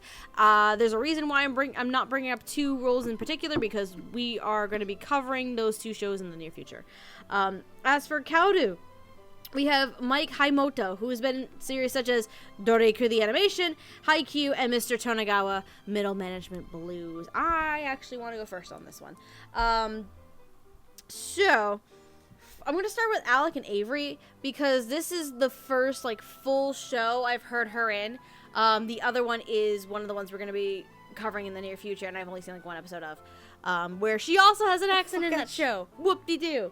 Now I know what that show is. Yeah, she's one of the leads in that one. Now I know what that is. But here, Avery with Alec, because, like I was saying before, Alec is very protective over Teresa, and because that's part of her job, but also because they're best friends and she cares about her happiness and all this other fun stuff. So Alec has this maturity yet protective nature, which Avery does portray very, very well. However, what I also really like in Avery's performance here is there is an inner sweetness to Alec. She likes sweet and cute things. She has this crush on Charles, and on the occasions where you get to see Alec kind of lower the walls just a tiny bit, I feel like Avery does very, very well at having those vulnerable moments, because through most of her life and helping take care of Teresa, she has always been the strong, mature one, and always wanting to protect her and make sure she's safe and everything is fine. You know what I mean? So the moments where Teresa's gone missing, or she's upset and just is in sheer panic or in just comfort mode, it's very, very sweet to see Avery bring the walls down just a little bit to let certain characters in, and I think it's very sweet. Mike as Kaoru. This is the interesting one, because this is the Mamoru Miyano character. Oh. Wait a minute, what? Yeah, Kaoru is played by Mamoru Miyano. Oh, he must be more Zombieland Saga instead of Tokyo here. Yeah, he is. He is. Okay. Definitely more Zombieland. I get it now. Continue. Yep, definitely more Zombieland. Sorry, I had to make my usual Udapri reference because it was that time. It was that time of day. No, yeah, definitely the Mamoru Miyano here is more like Zombieland, though technically this came before Zombieland. But, anyway, for Mike, because I think out of all of the cast here, he is the most relative unknown, period, end of story. And throwing him into one of the major roles in the show, obviously a big risk on David Wald's part. And especially fitting into a role that is portrayed by a seiyuu who is very, very well known. Big risk. I actually think it paid off, because it's a very fun dynamic, it's a very different dynamic within the cast, and it's... What I fucking write? He has, because Kaoru also is the son of this restaurant owner as well, so he has kind of this posh, kind of rich kid, snarky, narcissistic attitude. However, he also has a lot of hyper energy and so much selflessness to him, because he does a lot for his friends, especially Mitsuyoshi, and it just really shows that he's cares about his friends and he's concerned and he wants to make them happy. And I think with everything that Kaoru is, the hyperactivity, the slight narcissistic attitudes at some points, the selflessness that he has, it makes Kaoru a bit more complex, because this is one of those kinds of characters you could easily stereotype in a romantic comedy like this. So, 1, I'm glad the show didn't even go that route. 2, I'm glad the dub in general didn't go that route. 3, I really like what Mike did with the character. Keeping that complexity and the vast personality, the over-the-top personality that's just done enough to keep it from being a generic stereotype and giving it more vulnerability and complexity than what you would normally see. So for a relative newcomer, I have to give Mike props here. I think it's definitely one of my favorite performances of the show itself. Not the favorite performance. We're going to be talking about both of them in a minute.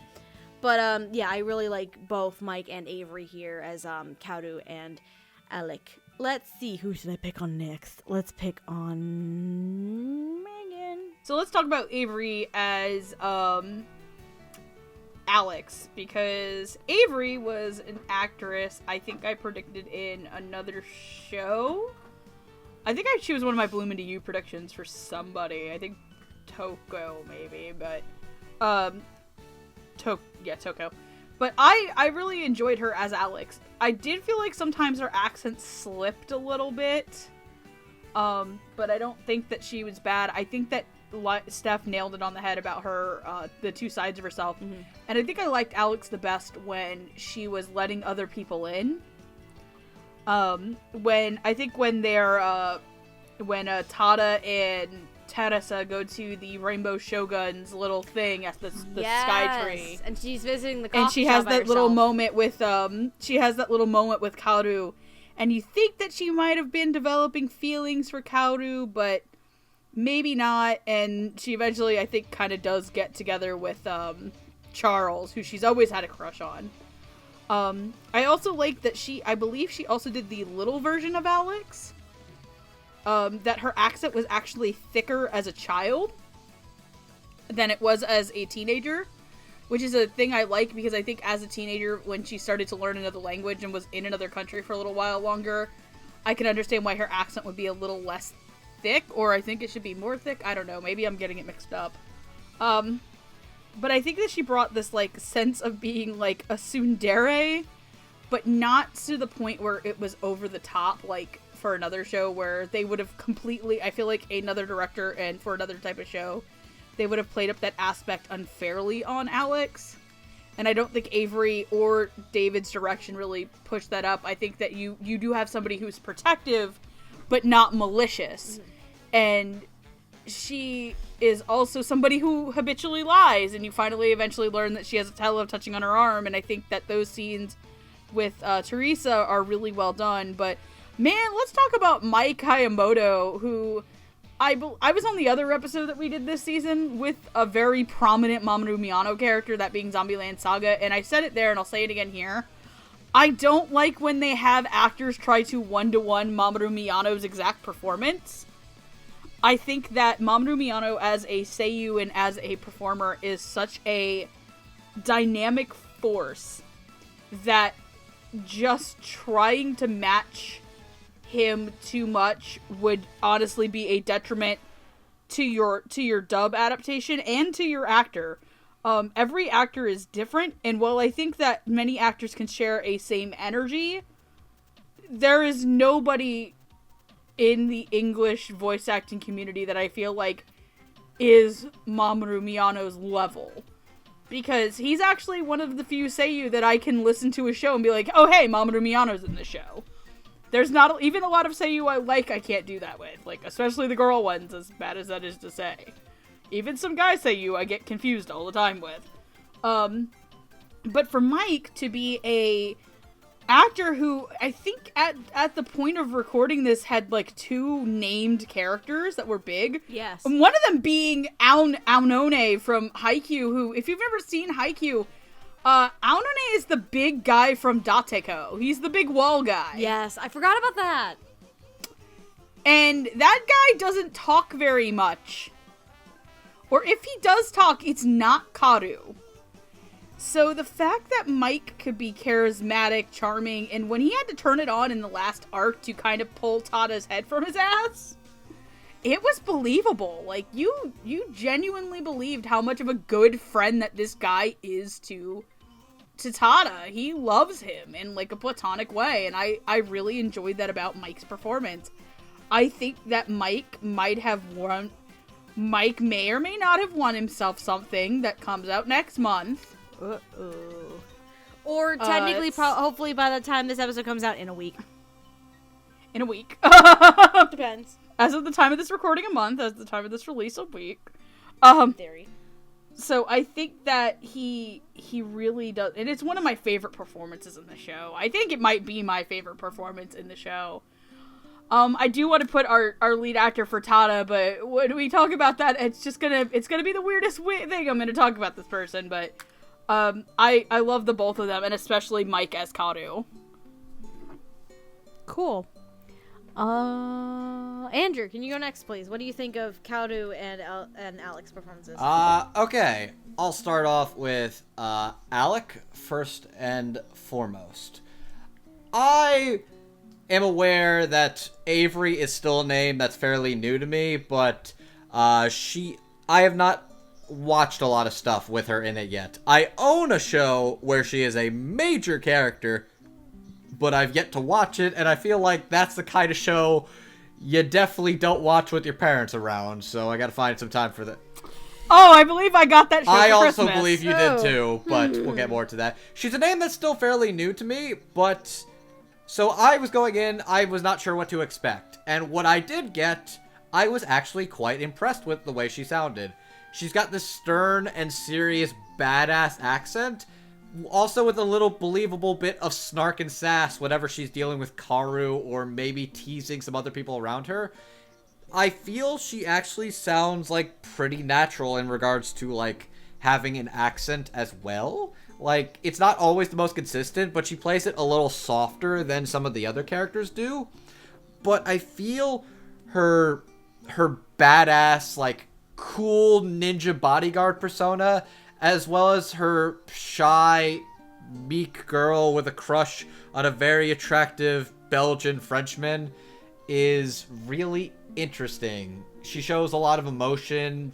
You see a lot of sides to her, and you really see her open up and change, and she's definitely a really interesting and fun character. I really love her interactions with the ensemble cast. I think she is a delightful person, and it's always fun to see her and Teresa just be sincere and real with each other, or teasing each other, and it's just... I really was very impressed with Avery's performance as Alec. Now, for Kaoru. Mike Hashimoto is, like, if Avery was a fairly new name, Mike is practically an unknown as far as this cast is concerned. But, god damn it, he pulls off posh narcissist beautifully. Like, he is so impressive in this role, because every time he does anything for most of the show, he is being this extra larger-than-life motherfucker who's trying to hit on girls and is basically going to start making out with pictures of himself, and he's trying to hit on Alec, but she's trying to kick his ass all the fucking time, and you see him get scared and turn into a meek little babe. He also can't. I think one of my favorite lines about Alex. He also doesn't do very well with Yonko Baby. I think one of my favorite lines about Alex in the show is when Tada and Teresa go to the Rainbow Shogun thing, and Teresa's like, "Wow, look, shuriken! I should get one for Alex." And Tada's like, "She would totally would, and it's great." But man, Mike, like, he's got this sincerity, but he's also got this sincerity and genuine quality to him, like. Because there's this whole episode where he is basically doing what he calls Kaorin Ijuin Day, which is basically where he... Oh yeah, the Kaoru where he show. basically makes an entire day and basically makes it about himself, where he cooks everybody something and he takes them out and does something and everybody has a good time and it's all about himself. And then you find out what the actual goal of that is, because the Kaoru Ijuin Day is the anniversary of the death of Tada's parents. And he does that to try and make them feel better and happy. And that is the sweetest fucking thing in the world from a character who basically spends most of the show basically 2 seconds away down to fuck his own body pillow. And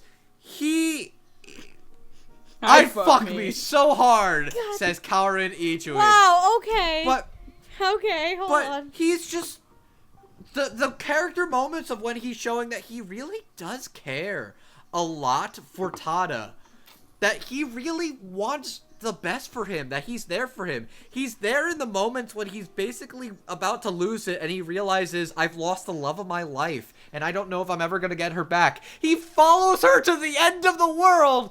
He follows him to the end of the world and he comes along for the ride to spy on him, to be like, I'm sure he's going to be okay. And hit on a lady at a fast food. I actually like how they did that, because in Japanese, he probably was speaking in English, but in that, he basically was just imitating Teresa, which I actually thought was a nice touch. But he actually is very sincere and genuine when it comes to a lot of the more dramatic stuff near the end, where he's like, dude, I love you, but you can be such an incredible dumbass when you're so frustrating. And it's just, I'm so impressed. Like, this is a guy whose name was still new to me. And I am very impressed with the work he's done with this character. I think he's fantastic. Good job on you, Mike. I can't wait to hear you in more shit. Huzzah! Alright. Gigi! Should I stop tweeting the tea now in my savagery? Oh god. No, keep doing it. I'm not sorry, Andrew. It's what you get for coming to ladies' night. Oh god damn it. It's going down for real. Alright, Cheech. Come on. Now he sees it. Come on over. Come on over, baby. baby. I sent Gigi. I sent to you what I sent to him. Hold on. I'll look at it in a minute. All right. Wait, so hold on. Send it to me too. I'm curious now. Sending it to you on Twitter. Okay, cool.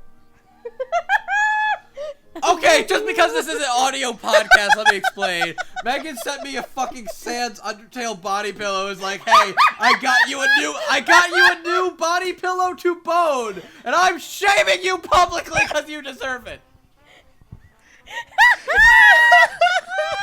Can't shame what has no.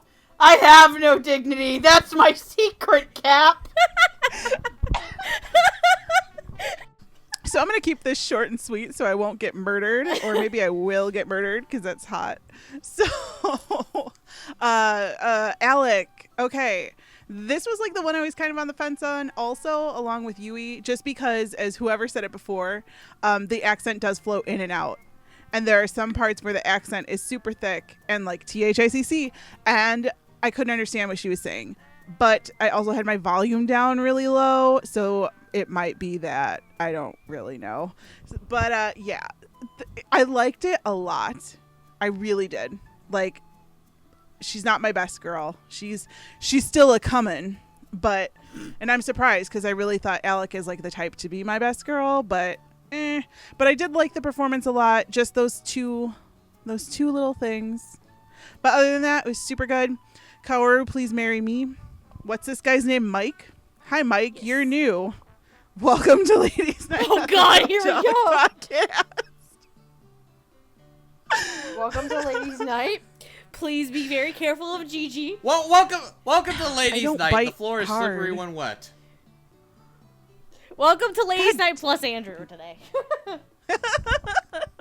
So he was so good, you guys. Like, seriously.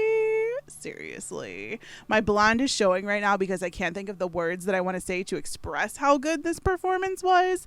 But he was actually, like, my favorite boy. Kaoru is best boy. This performance is the best male performance in here just because I've never heard of this dude. And he fucking stepped up to the plate and he killed it with this, like, off the wall, like, kind of arrogant, but not really arrogant with a heart character. He reminds me a lot of myself. So I understand. I feel Kaoru within my soul. And I thought he did a really amazing job. I will keep it short and sweet. Bravo. I'm going to get off my soapbox now before I slip on the floor. It's wet down here, guys. What the fuck? You need to stop that. Under the sea. Darling, it's better when it gets wetter. Take it from me. That is not how the song goes, Andrew. I really hate it when we do poncho jokes. Like, it's the literal Darling, worst. it's better down where it's wetter. Take What it the fuck are from you talking about? That's me. exactly how the song goes. No, you said it really differently, at least from what I could hear. God damn it. I hate the Little Mermaid. There's too many fucking fish in it. Can we please go to the best character Little in Mermaid's the fucking show? It's Sarisa and Tada. That live action remake of Little. Mitsuyoshi. That was really good. Okay, before we continue, Megan, stop! Oh my god. That was actually really good. Jesus Christ, but no. That, like, puts it up there with my Notorious B.I.G. cat song. Anyway, Andrew, Hire me, John Favreau. You don't need Beyonce. That's a lie. We all need Beyonce. Andrew, what were you trying to say? I wasn't going to contribute anything important. I was just going to say that live action Little Mermaid better have everybody be topless or nobody's going to see it. He really is like Alpha. Tits out for Ariel, boys. Correction, you're not gonna see it if it's not topless. Oh, snap, the mom came out. No, that's not even where I was going with this. But The okay. MILF is happening No! right now, friend. You stop Take a picture. that right now, Missy. When are you you know gonna do Andrew's about going it? up to Boston for some MILF and cookies. Oh! I think I woke up my dog. Oh, I hope they're fresh baked. wow. Straight from Steph's oven to Andrew's doorstep. Gigi, I can't high five you, but thank you for going on the double Bam. team with me. Bam! I can always double team with you, Megune. Well, babe, we knew something like this was gonna fucking happen. Y'all lady. Shout out to you, Jamal. We're gonna pour one out for your MILF and cookies. You two ain't even worth the Eiffel Tower. Oh! Ouch! Wow! Ouch. That Hey, actually hurt. You told me I got Good. one. So after more technical difficulties, aka Burp, burp, burp. just dying of laughter, we're down to one more set of characters. I believe we are ready to talk about our main duo, our main romantic interests of the show. Yes, we are. Mm-hmm. Beautiful. So we are going to talk about autocorrect. Oh my god. So apparently autocorrect thinks I'm talking about Mitsuyoshi Tara instead of Mitsuyoshi Tada. Autocorrect, no. So Mitsuyoshi Tada and Teresa Wagner are our two leads, our wonderful star-crossed romantic couple lovers. One is a stoic photographer who's kind of still getting over the fact that his parents are dead, and the other is basically a Western weeaboo who is basically all puppies and rainbows, and I love her very much. Who is also a princess.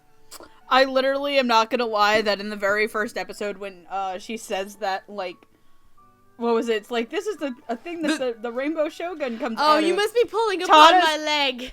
Egg. Tada's face in that scene just goes to straight up fucking white people. It's true. I say this as fucking white people. It's very true, which is the most unfortunate It's pretty part. accurate. So anyway, voicing our two lead characters as Mitsuyoshi Tada, we have Josh Greeley, who has been in series such as The Ancient Magus Bride, Black Clover, and Genocidal Organ. And as for Teresa Wagner, we have Miss Sarah Wiedenheft, who has been in series such as Blah Blah K Battlefront, Interviews with Monster Girls, and The Morose Mononoke. And as far as I am aware of, this would technically be the first Sentai dub she's done. Currently, Technically. Yes. So let's start off with, I'm just gonna pick a random eeny meeny miny mo catch tiger by the toe. If he holds, let me go. My mama told me to pick the very best one, and that is Y-O Megan. Okay, I guess we're gonna go first. So I'll start with Tada, aka the guy who falls in love with a weeb. Look here, Teresa is an adorable weeb. A fate worse than death, falling for a weeaboo. I mean, Get out. you would know. Damn it! So would I. So would I. My So would boyfriend you. likes puppets. My boyfriend likes a show about puppets. I love You know, him, if I man. didn't know that was about Thunderbolt Fantasy, I'd actually be very concerned. I thought you. It sounded like you said Thunderbolt Fantasy. I'm like, wait a second, hold That on. is That's the the porn porn parody. That's a parody. porn version. Harry. I was gonna say, what's wrong with liking puppets? I mean, the Muppets are puppets. You wouldn't disgrace Kermit like that, you asshole. Kermit the Frog here is an American icon. Is an American icon, and you will not slander his name. I need you to commit that to memory. God damn. Kermit the Get Frog out. fucks. I want you to know that. God, no, Yeah, I know, we're he not fucks his having. piggy. You're not starting this debate Hey, again. Andrew. What? Hey, Andrew. Remember? Chat. How in the fresh hell do you have such I mean, you a literally puppet? you stick the hand up there. Are you Plus, kidding haven't me you- right now? you I know. You just have to commit to it. literally just Why? What Why? There's a okay. Stephanie, hold me. There was a conversation between the Grimgar group where someone, I guess somehow Chet brought like something about puppet sex came up, and Chet just goes, "How in the fresh hell do you have sex with a puppet?" And Andrew explained it, and without missing a beat, I just put in the chat, "Yeah, you just have to commit to it." God damn it. Anyway, Megan. Speaking of committing to things, I really enjoyed Josh Greeley as Tada. But it's so weird that I've watched Josh Greeley in so many, like, romantic comedies. I was like, oh, hey, this is just Josh Greeley in this show. Which is still really good, but I don't know what I was expecting, or if I was expecting more. I really enjoyed it. I would still say that he's probably my second favorite performance, maybe third behind Kaoru and Howard Wang as Yamashita. And he's still really, like, all the guys in this show are just on their game. And it's kind of terrifying, which is, because I feel like in romantic comedy shows, you don't really get a lot of really good guy performances, or like having all the guy performances be really solid. Mostly because I think these days a lot of romantic comedies are harems. Yeah. Or shitty isekai shows. Kind of true, unfortunately. Except for apparently, at least the script for How Not to Summon a Demon Lord made me laugh my ass off out of context when Andrew was posting okay. shit from it. That script, I cannot believe some of the shit that came out of that script. But that's not about.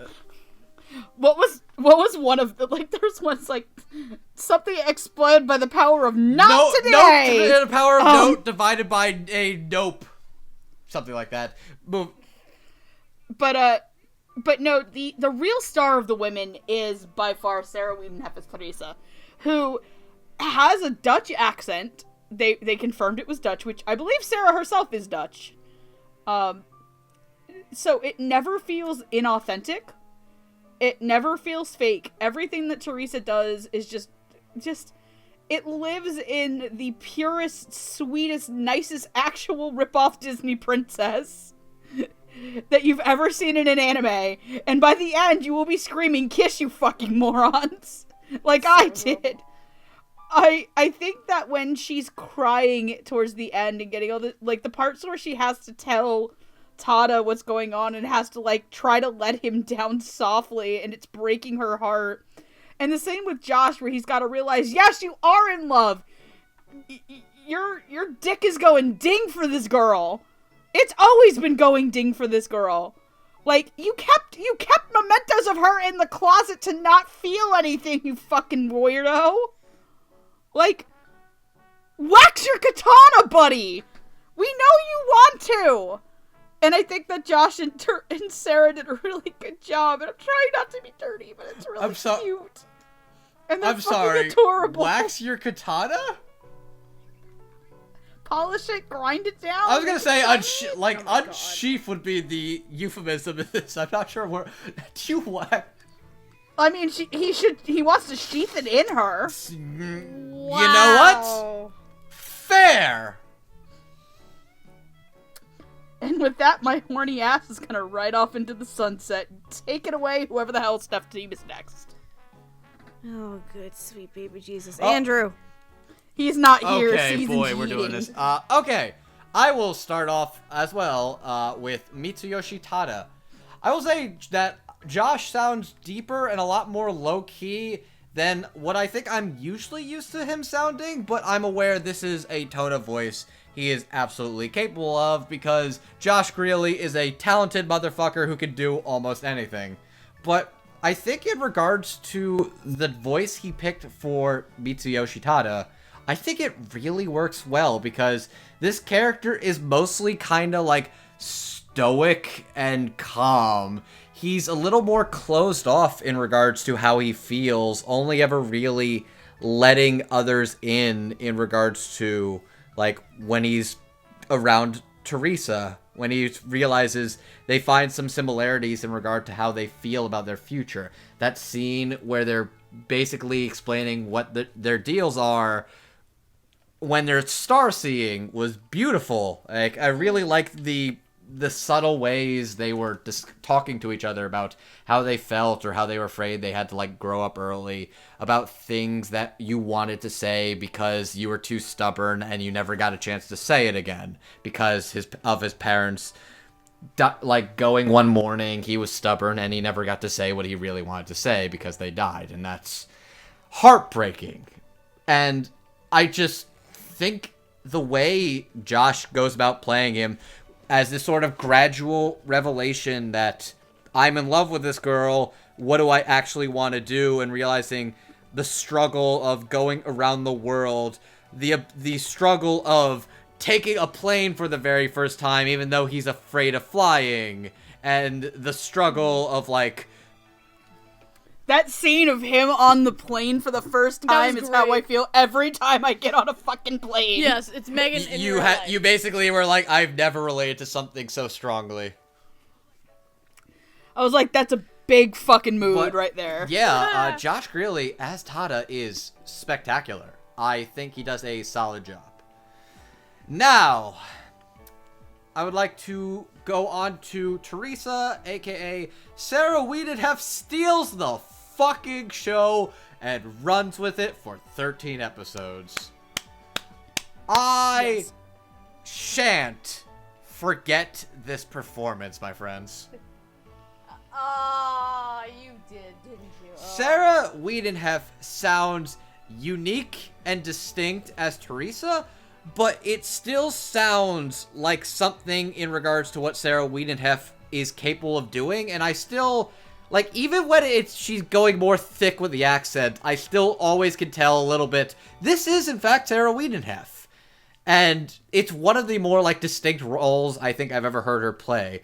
And even then, she is so endearingly sweet and adorable, and she's just bursting at the seams with energy and passion, and every time she does the always make thine heart a rainbow now and forever is just the cutest shit in the fucking world, and I love it. And she's just so full of energy, like, and just the way she's bouncing off of Alec as well. When she gives her the fucking puppy eyes, when she's like, come on, can we please join the club? It's like, gives her the puppy's eyes, like, oh fuck, I can't win against that, god damn it. And the fucking, anytime she has those little, like, foreign isms in regards to, like, weird things she says, or little quirks in regards to, like, that she is not a native English, well, Japanese, but she is not a native language speaker, so she has these little, like, funny, like, things and the way she says things. Also, when she gets flustered, where she's like, "Good dawning, my friends." It's like, oh. I would not. Oh, another one I got. I would dare not load you for free. It just. There's so many things she says, and even then, when she gets emotional, when she realizes, like, she has to leave her friends and the man she loves because of her obligations to her country and to what she thinks is right, and how it's tearing her up, and how she's just so scared and so heartbroken, there is so much to this performance going on. There is so much of it that makes me laugh my ass off. So much of it that basically makes my heart go like moe moe kyun. So much of it that makes my heart ugu, more or less. And so much of it that like makes me feel for this girl and really makes me want to actually see this couple succeed. And they fucking do. Also, I'd like to say, good on you, Teresa. You're the one who technically initiated the first kiss. Girl knew what she wanted. She fucking went for it. A+. Oh yeah, she kisses him while he's asleep. I mean, sometimes the heart wants what the heart wants. She did what Orihime was too scared to do. So wait, she was technically still engaged to Charles. She committed NTR. Wow, yeah. Technically, yes. Whoops, and there goes the wholesome good Oh, Teresa. Teresa's probably one of those girls who, like, I'm actually a dirty girl. I want to hold hands and cuddle and shit. Like, you fucking dirty slut. You want to hold hands. How dare you? Oh, okay. I'm sorry. I had a thing. Also, I really fucking like this show, and this show is so goddamn sweet. And I can't fucking take Tada and Teresa because, like, for real, like, as the only bitter single person on this fucking podcast right now, like, just the whole thing was, like, so fucking ass pure. Like, the voices, both of them, like, no shit. When sexy Josh Greeley, who we cannot forget played a vampire car, I'm sorry. A what? Diabolic Lovers, who plays a character named Don't worry, there was a crossover with the Tenna movie. That's all I needed. I just needed to hear the word Diabolic Lovers, and I'm like, okay, I'm not even gonna ask. Yeah, character in Diabolic Lovers, his name is Subaru. Okay, okay, now I get it. Now it makes sense. Moving on. Now you get it. So, like, seriously, when he cried, I was, like, bawling. And I was just like, this is not how it should be. And, like, at this point in the anime, I literally had no idea the way that it was gonna go. And then they did that fake out fucking ending where you're like, are they gonna be together? Are they not gonna be together? And I didn't want Charles to get hurt either because Charles is a good fucking prince. And Teresa just didn't know what to do. And oh my god, okay, so everything they did was fucking perfect. Teresa, like, Sarah Wiedenheft has such a hard role to play because not only does she have a fucking accent, she's the goddamn protagonist of this show, and she has to be understood, and she has to be heard, and she has to be sweet and innocent and a little naive, but a little not so naive, because she clearly knows what she's doing, at least in some points. She knows she loves Tada. She knows she has to be the queen. Like, all of that conviction has to come through so subtly that it just, oh my god, it blew my mind. And, like, this was my favorite performance in the show. And, you know, like, wow. You guys know, like, nice. I couldn't, like, she was so perfect here. And in a show full of boys, to me, to give top prize to, like, a girl, that like, that says something. Praise. Like, No. Correction. To a girl with an accent. yes, exactly. You know what? I can't even ruin this moment. Gigi, you get yourself that clam chowder. God damn it. I was bisexual in the other episode. Thanks. You missed that one. Damn it. I know. Next time. But she was, like, completely perfect. This whole love story that they had to portray, like, through their voices. And the fact that Tada barely talks. So when Josh Greeley speaks, everything has to be convincing. And he had this cool, like, aloof sort of tone to it. Not like aloof like Kaoru aloof, but, like, just, I don't really talk. This is what's happening. I run a coffee shop, blah, blah, blah. My name is Tada. And the whole thing is he never falls in love. So when he does, you have to feel it. Like, you have to feel it through the voice. And I did. And that is, like, such good acting and good direction, and I just I can't even say anything else about it. I'm having a really emotional time right now, so I'm gonna drop my mic. Oh, I love you, JJ. She dropped the mic, actually. No, that was Megan. my mouth. I was helping her out. Oh, damn it! I didn't make the joke I was gonna make. Fuck. Ah, do you want to make? Can I do it anyway? If you want to make the joke, Yes. fine. This entire show is about Tessa thinking that she likes eclair, likes cream-filled eclairs, but at the end of the day, she's straight up going for that spring roll. That was really good. What the fuck? Hold on, was that you? Thank you, Andrew. Wait, no. Andrew, what? I told him that joke earlier, and I asked him to do that. That's what Sweetie, you call why? the long con. Sweetie, Yup. why? That was so good. Sweetie, why? Why you do this Please to play me? the horn again. Can you do it one more time? No. Yes, No, do it no, again. Do it one more time. Please. No. Fucking hell.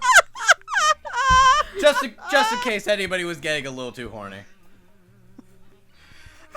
Oh no! All right, that's it. You are not visiting me for New Year's. You're staying. Too late! Oh! Too late! No, I am not picking your ass up from the airport. You don't even know where I live. You are just gonna stay there. Cock I can give you blocked. her address. No, you will not. I will lock his ass outside. He will not get in. That's it. Steph, you're gonna take one look at that face and be like, I can't hate you, No. and bring him inside. I will and do give one you thing. He's like a three little puppy eyes, lost and puppy. you know you love. No, you will not. No, you will not if I don't actually see Okay, you. so also one thing, Gigi, Now I'm expecting Andrew to stand outside Steph's apartment with a boombox playing the Tada Oh my opening. god! okay, legit question, Gigi, are you done right now?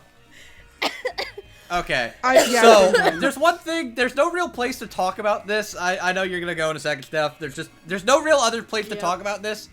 Can we talk about the fact that one of the regular customers at the Tada coffee shop is literally the character Golgo 13? Golgo 13. So 13. And the reason I want to Yes. bring this up is, Megan, if you want to talk about it, you can.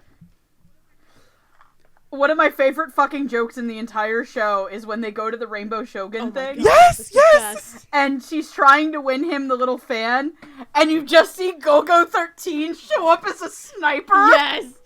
It's so That was good. And he Great. wins it for her, and then he just closes the thing and disappears, and then the cops find him.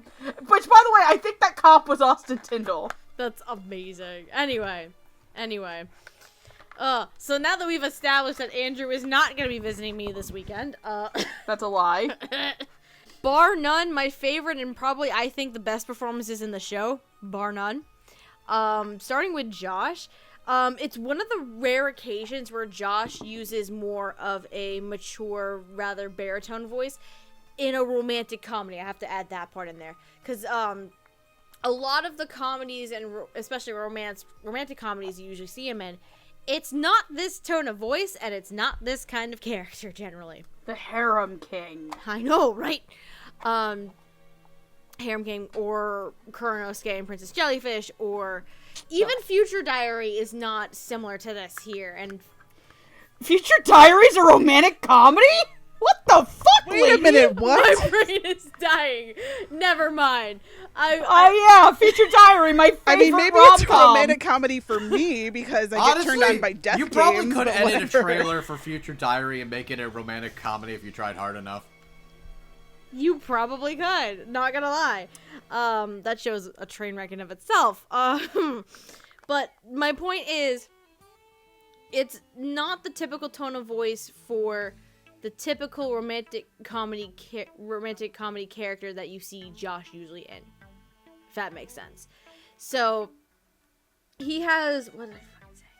It's definitely a deeper baritone kind of voice. Excuse me. But with Tada, it's mature, and there's actually some slight deadpan in there, which I can very much appreciate, because the kind of humor that Tada has, or is, basically, for stereotyping is more of like the dry deadpan kind of humor to an extent to me. So having Josh portray that in a rather aloof kind of way, again, not the Kaoru aloof that was being alluded before, but a different kind entirely, it actually works very well, and I do enjoy that. But like you guys have been saying too, when he slowly starts developing these feelings and slowly starts letting these walls down Teresa, it becomes so sweet and so endearing, and I just love it all to pieces. And I felt like when he started, like when Teresa and Alec left, and he's basically feeling like absolute shit because he didn't get to say what he actually wanted to say to Teresa. You feel for him. Very, very, very, very much so. And I appreciate the progression of the character and the vulnerability that Josh has to portray with Tada as the show goes on. I am in agreement with Andrew that Sarah stole the show and ran with it. Like, holy shit. She is just downright adorable. Did I even write notes about Sarah? I didn't even write a single note about Sarah. That is a damn shame. Wow, I'm gonna have to wing it a little bit. So, Sarah as Teresa is sweet, is charming, is naive, is just so many things. She's very out of touch with society and how everything works, and she's also very innocent. And watching Sarah portray these many facets to Teresa's character, but also the progression for the storyline with her and Tada and the two of them falling in love with each other, again, so sweet. And a lot of the moments where Teresa also just nerds out, weebs out, however we want to freaking say it. It's hard to describe this performance. It's hard to describe this performance without needing to use the word perfect, because I think this performance is, if not perfect, in all honesty. Like, it's my absolute favorite of the show for sure. With Josh as a close second here as Tada. But, yeah, like, everything about it from start to finish was amazing. I didn't feel there was a slip in accent. I could understand her clearly with the accent. The personality, the innocence, all of this complexity is there. And just watching this character grow and progress throughout the show is just a joy to watch. So I really, really loved Sarah in her performance of the show. On that note, I think it is time to go into our final thoughts. Yes, indeed. Unless we're gonna be throwing more stupid fucking jokes and more fucking air horns, Andrew. The phone is down. More tea, more shade. Swear to God. More tea, more shade. Swear to God. Alright. So, final thoughts on the English dub of Tada Never Falls in Love. Who actually would like... I'm going to offer this up. Who wants to go first? Me. Gigi. Gigi called dibs. I'm going to keep this very short and very sweet. If the dubbies would have actually done this year as a whole and not started in December, this would have been my best dub of the year. This one counts. No, but there's one that came out last December that's going to take it. You know what it is. I do. Well, hold on. Let's probably December? not go into dub. Oh, yeah. Let's not go into dubby Never spoiler. Okay. I'm cutting it out. I'm sorry. I cutting it blanked for a second there. Now I know which one you're referring to. Yeah. So yeah, if this, had missed it by one show, this would have been my dub of the year. I love it so much, and it really helps that this anime is super sweet. And you guys know that, like, it takes a lot for me to, like, be super emotional about shit that's not full of trash. And this is not trash. It is it's a very sweet anime. People have said that it's cliched a little bit, but you know what? I think with, like, the little twist at the ending and the stuff that's going on in there, like, I never once was bored, and I never once thought it was cliched. Other than a couple of the lines from a couple of performers, I loved every single part of this. And, like, it's fun to go in and find the little hidden characters who are in there. Like, Alejandro Saab is on the train. I had to mention him because I haven't. Oh yeah, that was him. On the train in the light novel, like he's in there somewhere. So like, you can kind of tell the little. Amberly Cotters is baby Kaoru, who's scared of kappas. Also, something we forgot. He's very terrified of kappas. Oh yeah, for some weird reason. Like, you can tell the little inside jokes in this, and it felt like there was Kappa will steal your soul at your butt. You can tell that there was a lot of love and care that was put into this, and from the performances, from the directing, from the writing. I don't know. I just really liked it. Maybe I'm super sappy right now because it's fucking still Christmas and I hate Christmas, but we all know that I wish my life were like a Hallmark fucking movie. So this is about as close to a Hallmark movie as I could get Good in Hallmark anime form. movie or bad Hallmark movie? Like Candace Cameron Bure Hallmark movie, not like Melissa Joan I'm gonna Hart nod and Hallmark pretend movie. I understand what that means, but say good for you. I'm gonna. You know who would our understand fucking what that friend means? Gotch, who spent the entire month basically Gotch. watching a different Hallmark movie every day and giving reviews. Oh my Christ. god! Why? My favorite one, because God, if you're listening to it. this, Oh my you're a God. very good boy, and I'm giving you all my love and kisses, okay? I give you 10 out of 10 summoned bears. Oh my god. Anyway. Matchmaker Santa, he summons a bear. God damn it! I love this an awful lot, and I'm keeping it short, and now I'm gonna go cry some more. Hooray. I guess I'll go. Who wants to go next? I'll go. All right. I was, like I said, I was with Steph at the beginning of this year where I felt like this should have had a dubcast from the very beginning. This show, a lot of people are like, oh, Tada's really boring, and it's cliche, and it's just not as good as Nozaki. And I'm like, I didn't want it to be Nozaki again.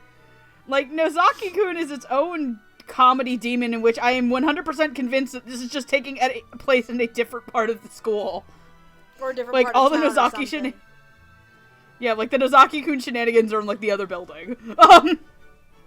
But I think that the performances in this show are fantastic. It's funny, it's heartfelt, it's honestly, I think, a little bit more endearing to you in your own language. Not to say the Japanese track of the show is bad. I'd watched, like, 6 episodes of it, and I really enjoyed it. The one thing I would like to say is I'm very, very happy that the guy who actually plays Alpha in the Japanese is feeling better. All right. He actually had to stop. He had to actually stop being Alpha. Yeah, that was because he was so sick. that was forgot about Yuichiro that. Umehara. He was all. Yep, that was. He's also Goro in Darling in the Franxx in Japanese, and he also had to step away from doing Wasn't that he because also had somebody in a- Legend of the Galactic Heroes? He was Kirscheiss. Oh wow. Okay. Yep, that guy was he was doing all of this in one season, and he got he got something that's very, very close to I think MS. Ooh. I think it he's doing nearly better killed now, him. but yeah, it's. He is doing better now because he is unfortunately the Goblin Slayer. Let's not turn this into dunking on other things. Let's not, but no, I'm very happy that he is feeling better, even though we are a dub performance group. We're happy that he is feeling a lot better, and hopefully he can be there for sub fans for the rest of the year. But I genuinely liked a lot of the cast. Like I said before, I'm very happy that this was not a rehash of the Nozaki-kun cast. To me, I think that as much as I love the Nozaki-kun dub, Nozaki-kun for a very long time still stands as one of the best dubs Sentai has ever done. So, and this goes right up there with it. I want to say David Wolde has actually done the best 2 Sentai dub casts this year. Between Bloom Into You and Tada. I'm kind of willing to agree with you, actually, yeah. Home video wise, I think the overall best Sentai dub of the year is still on home video. We'll get to that. Very, very We'll get to that one sometime next year. But overall, I really loved it. I think you should check out the show, especially if you like sweet romantic comedies. And always remember to have the rainbow in your heart, and that the color of the rainbow is rainbow, damn it. Speaking of sweetie, did you want to go next or you want me to go next? I'll go next, yeah. Okay. That was a really cute transition. You're I'm keeping welcome. That was cute, yes. Thank you. You're welcome. Diabetes. Shut up. Yes, it's weird doing this. Anyways. Yes, we are heterosexuals, Megan. All right, don't judge. I wasn't even gonna. Oh, you're talking about Megan. Okay. I'm talking about Megan. I'm not talking about you. All right, let I'm me half do the thing. heterosexual. Do the thing. What are your final thoughts? This was a show I was pretty interested in because I like Doga Kobo and I like a lot of the crew attached because it was basically like Nozaki-kun and New Game people attached, and I like both of those things. And this was something I always wanted to check out, but due to like certain reasons, I just kind of dropped off of it. And then I heard it was getting a dub, and I'm like, I'd really like to cover this as a dub whenever we get it. And the dub is delightful. It is a very fun time. There's a lot of chaotic comedic energy, as well as a lot of really touching, heartfelt moments. I think the show itself is... I would not say it is like the most unique thing I've ever watched, but I really didn't need it to be to reinvent the wheel. It was just a very sweet, touching show with a really enjoyable ensemble cast. A show where it's like even the fucking pervert character and the obnoxious best friend characters are really endearing and sweet, and I really felt for them. And it's a very delightful, pretty fun show. I really enjoyed this cast of characters. I really enjoyed the English cast. I really appreciated the amount that went into the dub, and especially the fucking amount of glorious gold that went into this script. Like the fact that it rivaled some Ichi shows in regards to wordplay on titties is fucking impressive. The puppies! The puppies! Puppies! That was Here probably we go. like one of the hardest gut laughs that the show gave me, was just her fucking saying the puppies. That one, the puppies line almost rivals your au pair type. It almost does! What is it with... That is still the best adaptative line. Anyways, you could I find, really Dave. enjoyed watching the show, and the dub was delightful, as I said. I very much enjoyed it quite a lot. Okay. That leaves me. Again, I really wanted to see a dubcast for this one from the very beginning. And I'm glad we're not waiting at least... I'm glad we didn't have to wait like a year or more for this to happen, and we got it like at least half a year later. I'll take that as a win for me. Anyway, everything about this show, it's been a while since I've seen a really fun romantic comedy series. And when I watched it, Tada definitely was the filled that need for me. But when we got the dub, oh my god, it wasn't what I was expecting at all. And like I said earlier, I think it's one of the better dubs that I've seen from Sentai, if not the best one I've seen from this year from them. Again, I haven't seen Bloom Into You. People keep telling me to watch Bloom Into You. It's another show you haven't seen yet from Sentai that you need to finish. Starts with an M. You're right. I'm gonna try and marathon that for the next couple days. That and My Hero Academia. But, I still need to finish Bungo Season 2. But anyway, I digress. Everything that with this dub, I think, is just amazing.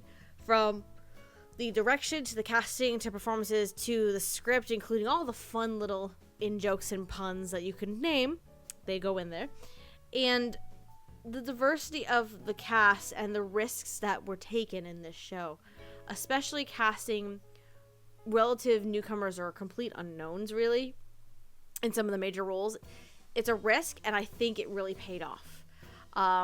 So this show, first of all, better not only, well, obviously it'll come out on video eventually, it's better get a premium edition. I swear to God, I will buy it. Sentai. Okay. Instant. Don't get threatening. Don't get threatening on the people we threats. like. I will cut you a piece of cake. To Better. Right. Better. There we go. But if there's a premium edition of this show, I will probably pre-order it day one. Like, I know I shouldn't, but I probably will. But yeah, everything. I keep saying that to myself, and yet I have three LEs ordered for the first 3 months of next year from Funimation. Woohoo! But yeah, this is probably one of my favorite dubs in general, probably from the past year, and it's really sweet and endearing, and everything about it just It's phenomenal. If you haven't seen the show, it's cute and adorable. You should see it. But 2, if you haven't seen the dub of the show, what the fuck is wrong with you? If you're almost 2.5 to 3 hours into this episode and you still haven't watched the dub of the show, bravo to you. Take it. Go watch the dub of the show. It's very enjoyable, and I love it so very, very much. Yeah, so if you are interested in seeing the English dub for Tada Never Falls in Love, again, as mentioned earlier, it is licensed in North America by Sentai Filmworks. Excuse me. I have no idea whether or not it has been licensed in other countries. As far as I know of, it is not.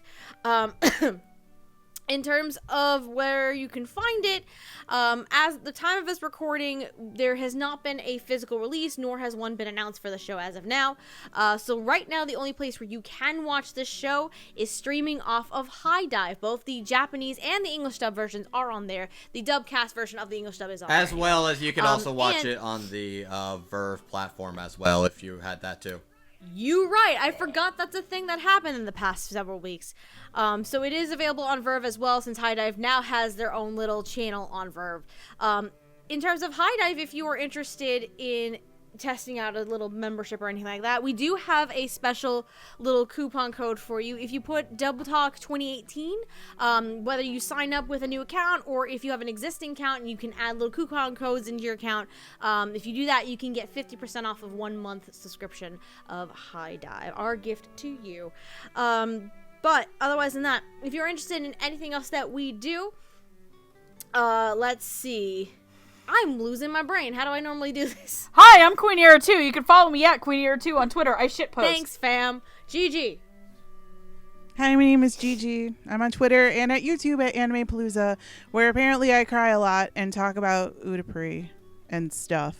And figures. They're very nice. Until I get banned from Aoyami. Hi, my name is Andrew. You can find me on Twitter at MangaMan9000. I also go by the name Classy Spartan. You can find me over on the Funimation forums and Discord, where I serve as a moderator community manager. And I also do another podcast for Surreal Resolution called Podcast O&A, where we discuss anime news and the like alongside fellow Dub Talk cohort Jet.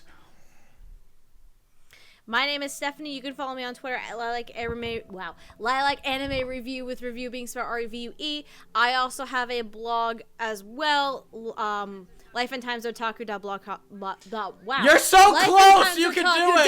.wordpress.com, motherfucker. Alright.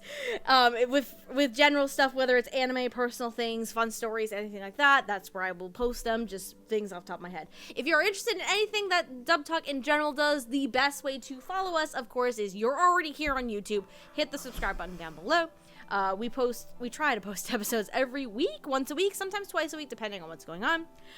You can also follow us on various social media platforms, Twitter, Instagram, Tumblr, and Twitch, all at Dub Talk Podcast. And hey, if you are interested in supporting us and what we do here at the show, we do have a Ko-fi or Ko-fi account. If you want to buy us a coffee, you don't have to, but anything is greatly appreciated. I think that's it. My brain is dying. So Megan, did you fall in love today? I've always been in love with Roots of Justice. Stephanie, did you fall in love today? Maybe. Andrew, did you fall in love today? Shut the Sans body fuck up! Shut the fuck up! Yes, I did. Thank you, Steph. Thank you for not being a Sans Undertale body pillow. You are welcome anytime. That sweetie. you know of. Whoa, hold on. Hold on, no. Anyway, I was trying to be nice. And then Thank Megan you, ruined Gigi. it. God damn it. Thank you, Gigi. I did. Who's crying? Anyway, on that note, I believe. Hold on. Uh-oh. I have Oh something God, no. What? What did you do? What the fuck did you do? Grip. So, I just have one thing. I feel like we opened up a lot, and I need to play the Song of My People as we leave. I was gonna do a sweet thing. Okay, now you stop. And then we got copyright strike on there. What the fuck? Okay. You know what? Okay, you know what? Fuck you, that was funny. And then this Now do the sweet thing that you were gonna do. and this video gets claimed by Alright. YouTube. Fucking All hell. right, Otaku on, my friends. And remember, always make thine heart rainbow. Make thine Now heart rainbow. and forever. Today and forever. Love your faces. Have a good night, everyone.